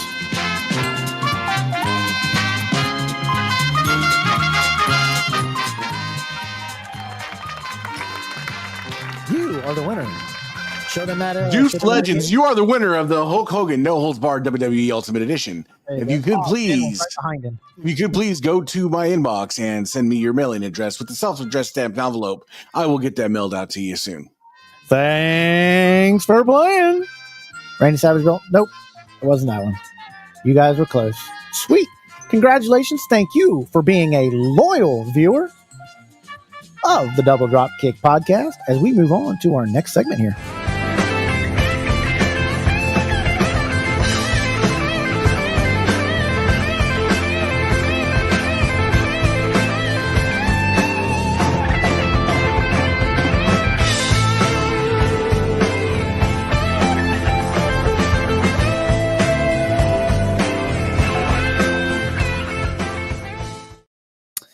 We wanted to real quick show some stuff that in the DDK belt bar, we have 3 belts that we wanted to show off real quick before we hit the topic of somebody that needs to be a little bit roasted. Let's go over to the DDK belt bar.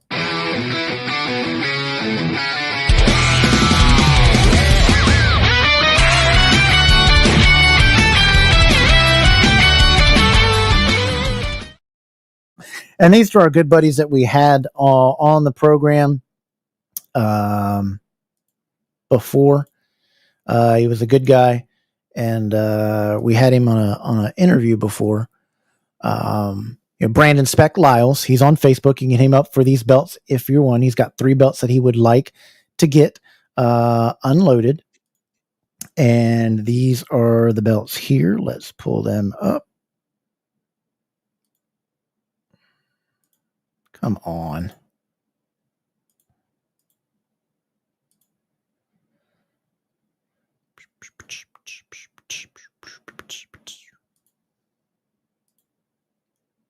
Okay, there we go. These are the belts he has for sale. He has an NWA Mexican Heavyweight Championship custom belt, 4 millimeter zinc plates. Red backing. Maker is Jakujan. Is that I'm saying that right? Yes. It is $205 shipped to your door. PayPal, friends and family preferred. PayPal goods and services accepted. You just got to pay the fee. Don't worry about the fee. The fee for $200, it would be like $8, $12, $10. That is the one that he has for sale there. He also has for sale a NWA World Heavyweight Championship, 24 karat gold, 4 millimeter zinc plate, same maker. Jakujan, $425 for this belt. Same thing, PayPal, friends and family, or you can use goods and services. The buyer pays a 3% fee on that if you use it. Beautiful belt there he's got as well that he is selling there. And then the last one really, really looks good. This belt really looks nice. WCW World Television Championship. HD 5 millimeter zinc plates. It's a bit thick. Maker the same, Jakujan, $550 shipped to your door. Same thing, PayPal, friends or family. Or if you want to use goods and services, that's up to you. You just got to pay the fee for that. Something like $550 would be around $15, or I'd probably even less than that. But that is the DDK belt bar for those people that would like to have those belts. All right, just hit that link back up and jump back in. Ethan, you had that real talk. What's going on, man? Yeah, I'll sum it up real quick. Dear WWE, Triple H, WrestleMania, wrestling fans of all ages, John Cena and his farewell tour. Since WrestleMania, I have not turned on WWE. I have not watched SmackDown. I have not watched a Raw. I was so just disappointed. And then you get to get on these message boards and on these Facebook groups, and you get to see John Cena's farewell belt from Saskatchewan, John Cena's belt from Podunk, Mississippi, John Cena's farewell belt. Stop it, WWE. Just stop it. He got hair plugs. That's good enough. But we're having this farewell tour for a guy that essentially put in his 2-week notice at his job. That's not very good at his job. And we're celebrating him. He ruined WrestleMania like he intended. And now we get to sit here and have to look at his throw up spinner belts over and over and over again. There's one for every state. I'm telling you. There's one for every state, just about. Portland, Oregon, farewell belt. Boise, Idaho, farewell belt. I'm just sorry. I know there's a lot of Cena fans out there, but I just can't do it, dude. I'm pulling for him. I never wish hurt on anybody, but I'm pulling for him to stub his toe or something to where he can't wrestle, and it's just over. I'm sorry, dude. It's over. You're starting to Ric Flair this to me. I got you. Stop. Yeah. Chat. What do you guys think? Are we getting too many of these shop spinners out there? Are you getting tired of seeing them? Too many released? Gee, Cena sucks. So look at that. Yes, that situation. That person called everybody that has a podcast, or they're trying to be gatekeepers of the hobby. I'm not keeping anybody's gate. You can go through whatever gate you want or whatever. It's not going to be my gate you're coming through, but anyway. But to call people gatekeepers, gatekeepers, Mr. Gason, do whatever you want to do. But this show doesn't tell you how to think, how to view. Your opinions are always welcome. We just did a poll on the thing of whatever to do. If everybody, you can do whatever you want to do. I'm not telling anybody what to do or this hobby. This podcast is about the hobby, what goes on the hobby, and we warn scammers and things like that. But we don't tell you how to be or how to act. But yeah, he called every podcast around. They're all gatekeepers. I think you're just mad that you got kicked from groups because you started being a troublemaker. But hey, welcome back in to the stage. HAZARDF5. We're going to. There was a situation that I forgot to talk about it. You had a situation. I'm gonna jump off. Okay, go ahead. I got a company just showed up, so I'm gonna jump off. Gotcha. Hazard. There was a situation. What was the individual's name again? Raphael Pana or Paina. I hear you, Jerry. And what happened with you so that everybody can, because he's claiming one side and this, that, and the other, and blah blah blah, and you can just tell the story of what happened and what went on. Yeah. So, I mean, ultimately, the screenshots tell the story because I posted in the groups, Brothers of the Belt Talk, a handful of others. So I purchased a belt from him on January 14th, 15th, one of those two. Spoke to him before Christmas and was like, okay, so he had this belt and he was offering it for a trade for another belt. And the other guy didn't seem interested. So I messaged him saying, if you're willing to sell it, I'm interested. So he came back to me with a price and I said, well, how about I pay this? And he was like, okay, yep, no problem. That's fine. Agree to the deal. I said, can you wait till the next payday? Obviously, this would have been December. This was Christmas time. So wait until the new year, if that's possible. I said to him, if you want me to pay a deposit, I'll pay £100 deposit if you'd hold on to it for the month. So it doesn't go anywhere. And then I'll pay the remainder. And he said, no deposit needed. I'll just hang on to it. Cool, no problem. So then January 15th comes. I get a message from him that day saying, are you able to pay today? I was at work at the time. So I said, yep, I'll pay when I get home. So paid when I got home, thankfully, through goods and services. So then he said, okay, I'll ship it this week or next week. I was like, yeah, no problem, no rush. So then I messaged him about a week later, give or take. And again, all the evidence is there from the screenshots with regards to dates and stuff. And I messaged him saying, hi, do you manage to get the belt out? And he said, oh, it's going out tomorrow. I was like, hey, no problem. So I messaged him 2 days later. And then he said that he wasn't able to get the belt out because he lives in California. And around that time was the time of the wildfires that were going on over there. And obviously being sympathetic and knowing that real life situations take precedent, I was like, yep, no problem. Sort yourself out. Get back to me. No problem. A couple of weeks go by and I messaged him again. And at this point, it's starting to become radio silent. And I was like, okay, so I put out a message on a couple of the Facebook groups that I knew that he was a member of. After messaging him and not getting anything back, I just put out a general message saying, not calling anyone a scammer, but has anyone heard from this person? Because I paid for a belt in January. It's been about a month now, give or take. Has anyone heard from him? Because he said he's in California with his wildfires. Just want to make sure everything's okay, because I'm not an evil human being. And then a couple of the admins contacted me saying he has been active in the group in the last 24 hours.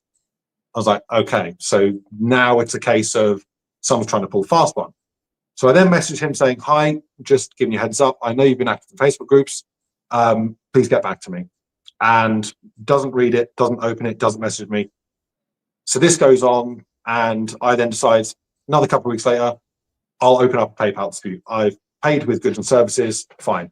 So I open up the dispute, and then it goes through a whole process. A couple of weeks go by, and he's not responded to the dispute, at which point I then elevate it and send PayPal the details.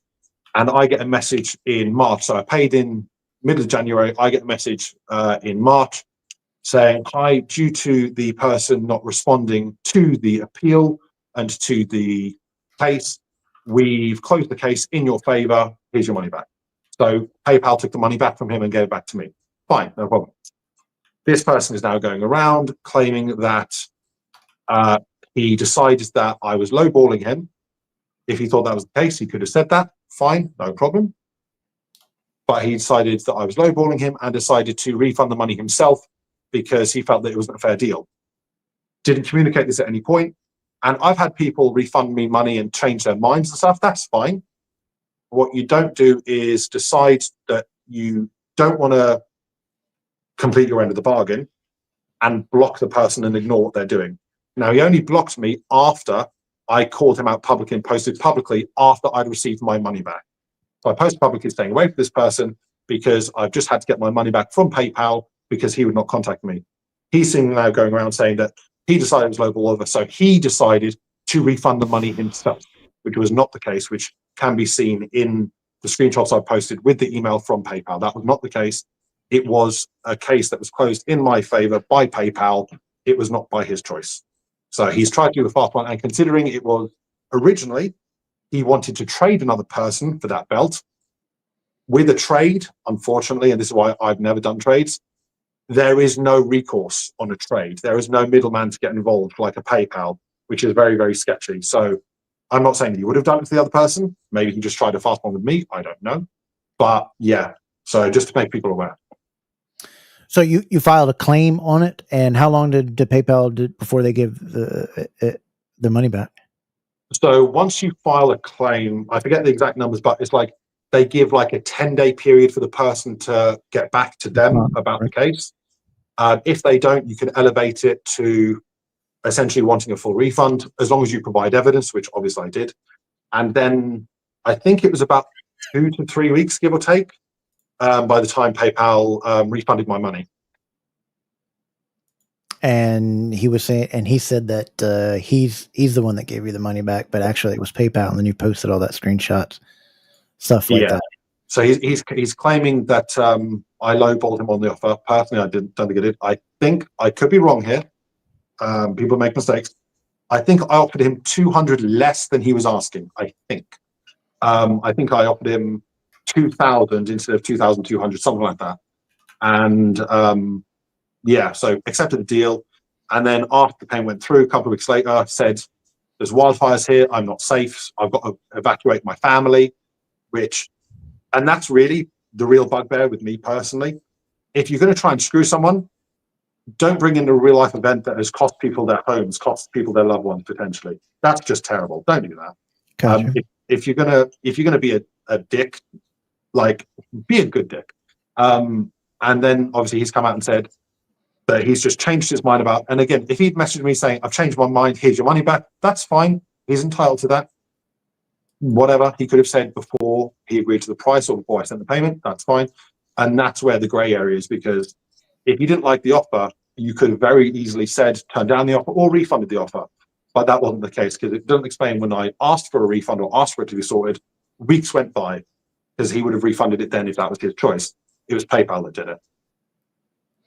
Okay, so it was after all this came out. He said he just wasn't that you were lowballing, but that was after all this and the PayPal got involved and all that stuff too. Yeah, that was after I got my money back from PayPal. So after the dispute had sort of started, that's when he blocked me. An instant red flag. Instant red flag. Like if you're dealing with someone and you've got their money and stuff. Now he has said that he didn't scam anyone. True, he did not scam me. I do have my money back. He tried to scam me and didn't do a very good job of it, because I refused outright. Like, I don't pay friends and family unless I have done deals with that person before.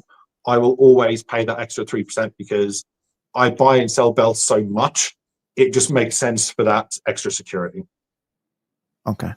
Because I know what he said was because of the fires, he wasn't able to get back to you or maybe do the refund or whatever. But you say that's ironic, because he was active in the belt groups during that time when he said he was being evacuated. So if you have time to be on the belt groups and doing other deals, then you should have time to answer your questions or the dispute that you had from getting your belts. Is that correct? Yeah, admins in groups had said, like, he's been logged in today, he's been active in the group today. So if he's been active in the group, he easily could have messaged you or seen your message, because he hasn't even opened the messages, let alone read them or respond to them. Okay. And I think you don't condone, and I don't condone either. He said to me that people were attacking his family. Let's not do that. And I don't think you advocate for that. I hate that. Don't post pictures of people's families. Don't attack other people's families. Don't get people involved. They can't control what other people do. Don't attack their family. That's right. And I don't think you condone that either. No. But yeah, that does sound like a bad.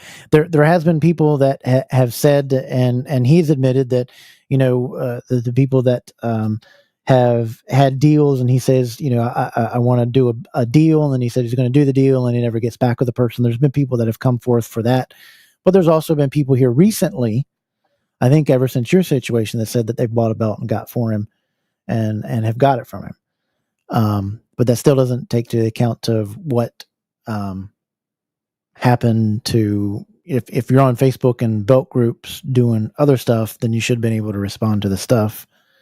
I mean, and the thing is, it may have just been. I'm not sorry to interrupt you. I'm not saying you attacked his people. There was other people that I guess have gone and messaged his family and this, that, and the other. Don't do that. No. I mean, everyone's entitled to their privacy. Just because someone else has done something stupid or done a horrible thing, that's got nothing to do with the loved ones. Absolutely not. Stay away from that. It's for the lack of a better term, it's bush league. Don't do that. But with and it may very well be the case where this is the first time he's tried to pull this kind of scam, and I'll call it what it is. It is a scam. I've been collecting for 20 years now. I've bought belts. I've sold belts. I've had deals backed out on me. I don't hold grudges. People are entitled to change their minds. That's fine. But when you're then not responding to someone whose money you have in your bank account, and then they have to go through PayPal to forcibly get from you, that's not the situation. And he might have people who have had successful deals with him. That's all good. But like, I equate it to, say someone is, I don't know, walking down the street and someone gives them a dirty look and they assault that person and they get arrested and they get arrested for assault, whatever. But then other people say, well, I've spoken to him before and he didn't assault me. That doesn't mean he didn't assault someone else. And it's that kind of thing. So. Right, absolutely. I fully agree with that. Just because it's one bad thing can ruin your reputation. So, hopefully he'll just apologize to you and be done with it. And maybe try to rebuild the reputation that way. I don't know what's going to happen, but I don't agree with having to use PayPal to do. He did want to say that he would gladly FaceTime you to reach out to you and straighten things out. That'll be up to you. And if he messages you, we'll do that. But I wanted to get this situation straight because what was done to you was wrong. And I mean, at this point, both sides have been made whole, essentially. Okay. He still has his belt. I have my money back. The issue is I had to go through PayPal to get it. So. That's true. That offer is out there. I'm sorry that happened to you. And in a strange way, I'm just relieved that it happened to me and not someone else or someone else in a trade. I don't mean it to sound egotistical or anything of that nature, but at least with me, I'm in enough of the belt groups and enough people know me to know that if I've said something and I've got evidence of it from screenshots and emails and stuff, you can pretty much take it to the bank, and it would be very hard for someone to pull something like that and not get called out on it.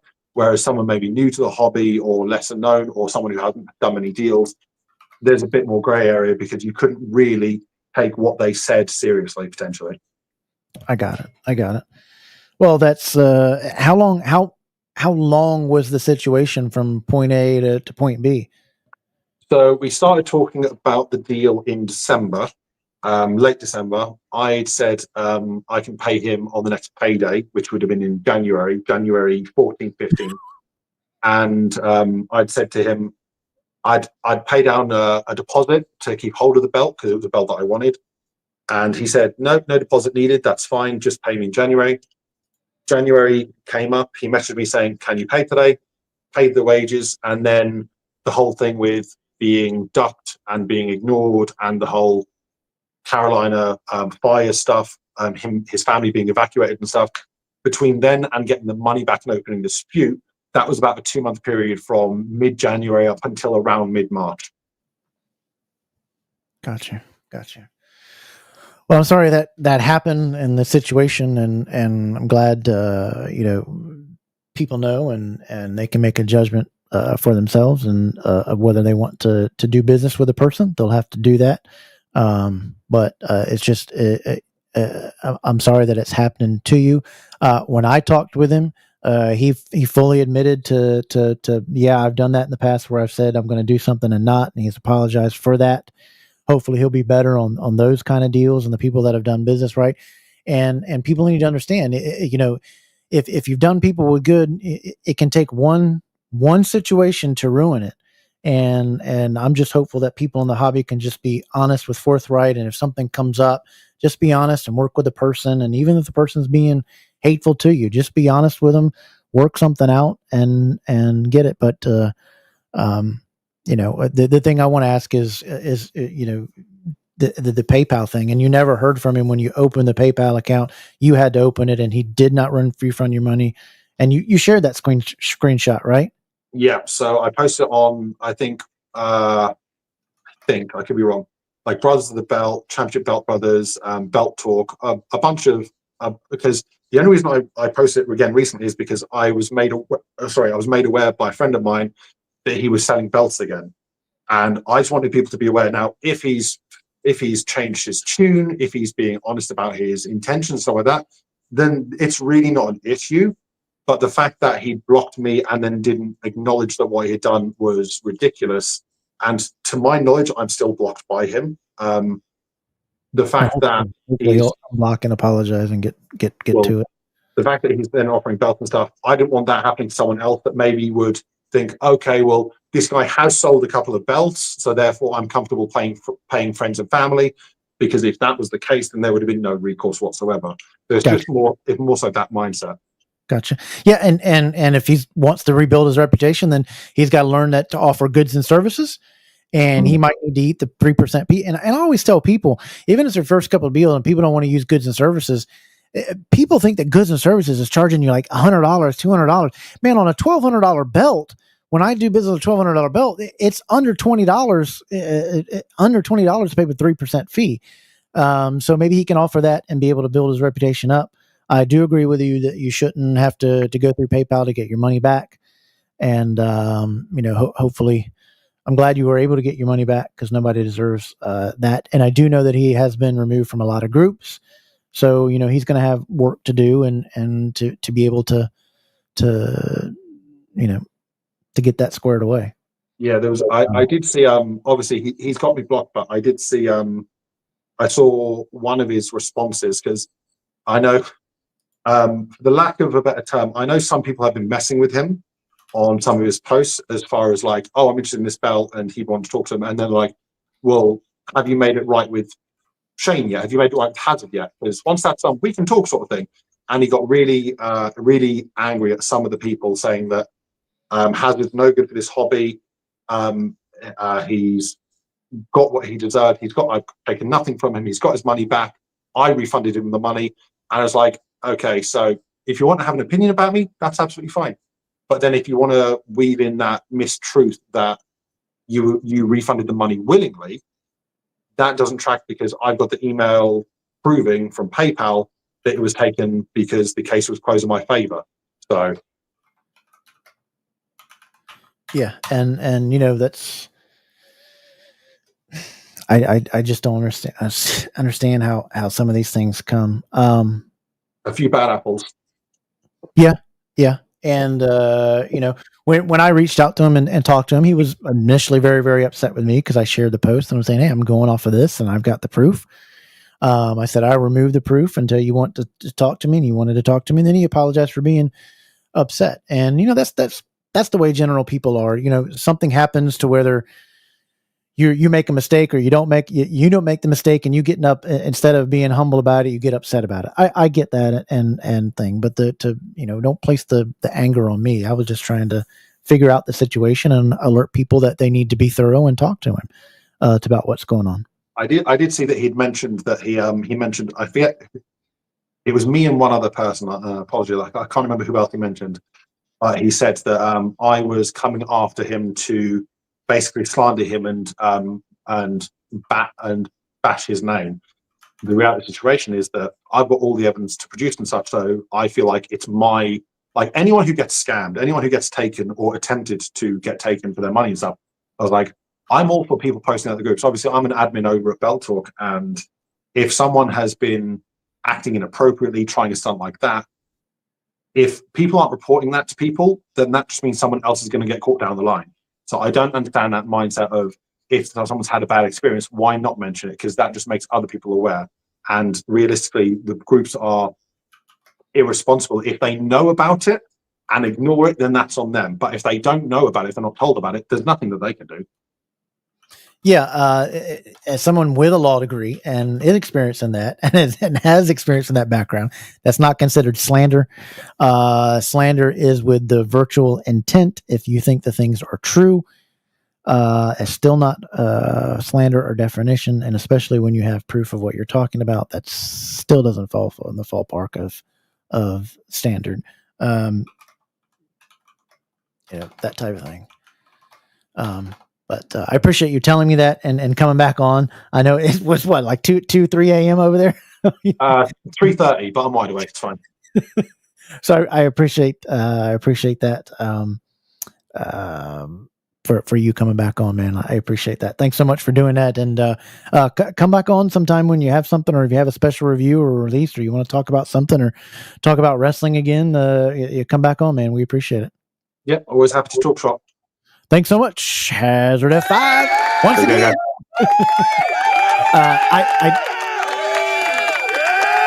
I don't think he's going to come back on. I don't think we have any more to cover on that. I will say that this person has. I've talked, and he says he wants to come on next week, and he'll be able to answer that questions or some questions that you guys have, or to say what he wanted to say. He did say he wanted to reach out to Hazard and apologize. That's fine, but in my opinion, I think he's got a reputation that he needs to build back up. You can. I think you just got to admit a mistake, and move on, right? We've all made mistakes in life. We're not perfect. And I think if a person can fix it, correct it, and do the right things and apologize to the person and show their remorse, I don't see any reason why he can't build his reputation back up. Yes, he is. He wants to come on next week, so we'll have him on the first 10 minutes of the program. Next week, it's an all-topic show next week. We don't have an interview for that week. Okay, yeah, he said he's been removed from a lot of groups. I'm only selling because of my family situation. I'm sorry to hear that. Hope that gets better for you, whatever's going on there, Robert. If you want, you can go over to Wide World of Belts and post your belts in there for sale. I know Big Boys belts, you can post them in there too, underneath the sale post. They have weekly sale posts. You can put them in there. It cracks me up when they can beta batter for being exposed. That does happen. Here he is. I unblock it. There you go. He says he's going to unblock and be able to apologize. That's the first step in correcting things that need to be corrected. Yeah, sometimes it does. There he goes. He says he wants to come on the first 10 minutes, so we'll have him here and everybody can come on and we can talk about it. And he wants to explain what happened of his side situation. And I think the first step is, apologizing and making good on that. To do that. But hey, we had a great time this week. I didn't even tell everybody I had a new belt day last week and I forgot to even show it off. I picked up this beauty. It is a Classic Shields block logo tag, WWF tag. It's on their leather. I think I might want to change the leather on it. So I think I'll probably be sending this to Maggard for him to re-leather this belt. But it's an absolutely beautiful belt. I picked it up. Beautiful etching as always. Everybody knows Classic Shields. They do make a great belt. So I picked that one up. I didn't even post it yet. So I'm a cleaner because I've touched or whatever. So I'm going to do a little cleaning and then I'll post some pictures up. But that was my new belt day from 2 weeks ago. I forgot to put it up there. And I love it. I needed the dual tag version. I've had it before, but I needed it again. I have the old gold version. So I needed to pick that one up. So I got that one. That was my new belt day I had the other day. Next week, we will also give away some more items on the show. So you want to stay tuned into that. We'll give away a couple more stuff. We'll give away 2 items next week. How about that? And then the following week, we'll give another one. All in celebration of us hitting our 2,000 subs on our channel, 8 months old, 2,000 subs, well over 2,000 subs now, 2,050. We're so appreciative of that. Make sure you guys go over and watch Span of the Globe podcast on Thursday night, 8 to 7 Central. Check them out. Let's get them to 500 subs so that they can give away a belt. We want to check that out and do that. Also, you got to check out C4 Authentic Belts, the only ones that are partnered with Crumb Rind themselves. They have actual cast pieces that were on the original on their belts now. The C4 Ortiz Crumb Rind Big Gold. You got to go check it out. Check him out on Colin. Is one of the nicest, humblest people you will ever meet. I like him so much. He's a good friend of mine, and I'm glad to tell about the truth about this belt, that it's the most spectacular belt I've ever seen and held, made by an original silversmith, the way they made the original. Spectacular. So check him out on Facebook at C4 Authentic Belts, and check him out online at c4authenticbelts.com. Remember, C4 Authentic Belts, taking you back to like it's 1986. Thanks so much again to HAZARDF5 for coming on the program. What a wonderful job. What a time we had with him. Awesome. And again, congrats to David Colin for having the picture of the week. And if you missed the DDK belt bar, we had a couple belts for sale in there by members. Hit them up. Go back and watch that part of it.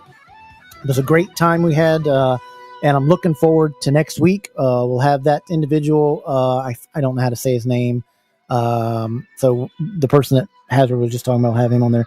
And also, May 17th, 2 weeks from tonight, we will have Super Dave Miller and Amy, his co-host from the Super Dave Miller, their podcast that they have. We're going to have them on, talk about them. That's going to be a great and fun time to have them on and to have all their stories and how they got started and a little bit about their show. It's going to be a great time, so you don't want to miss that. That is May 17th. So I appreciate everybody tonight. Make sure you give a thumbs up to this video and make sure you come back next week. We're going to have a blast of a time.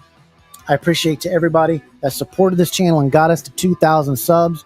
You guys are absolutely amazing. And we've enjoyed you on this DDK Saturday night. So make sure you join us again. Next week, we'll have an all-topic show. It's going to be great. And we'll have an awesome time doing that. We'll have some special things. And like I said, we're going to have some giveaways.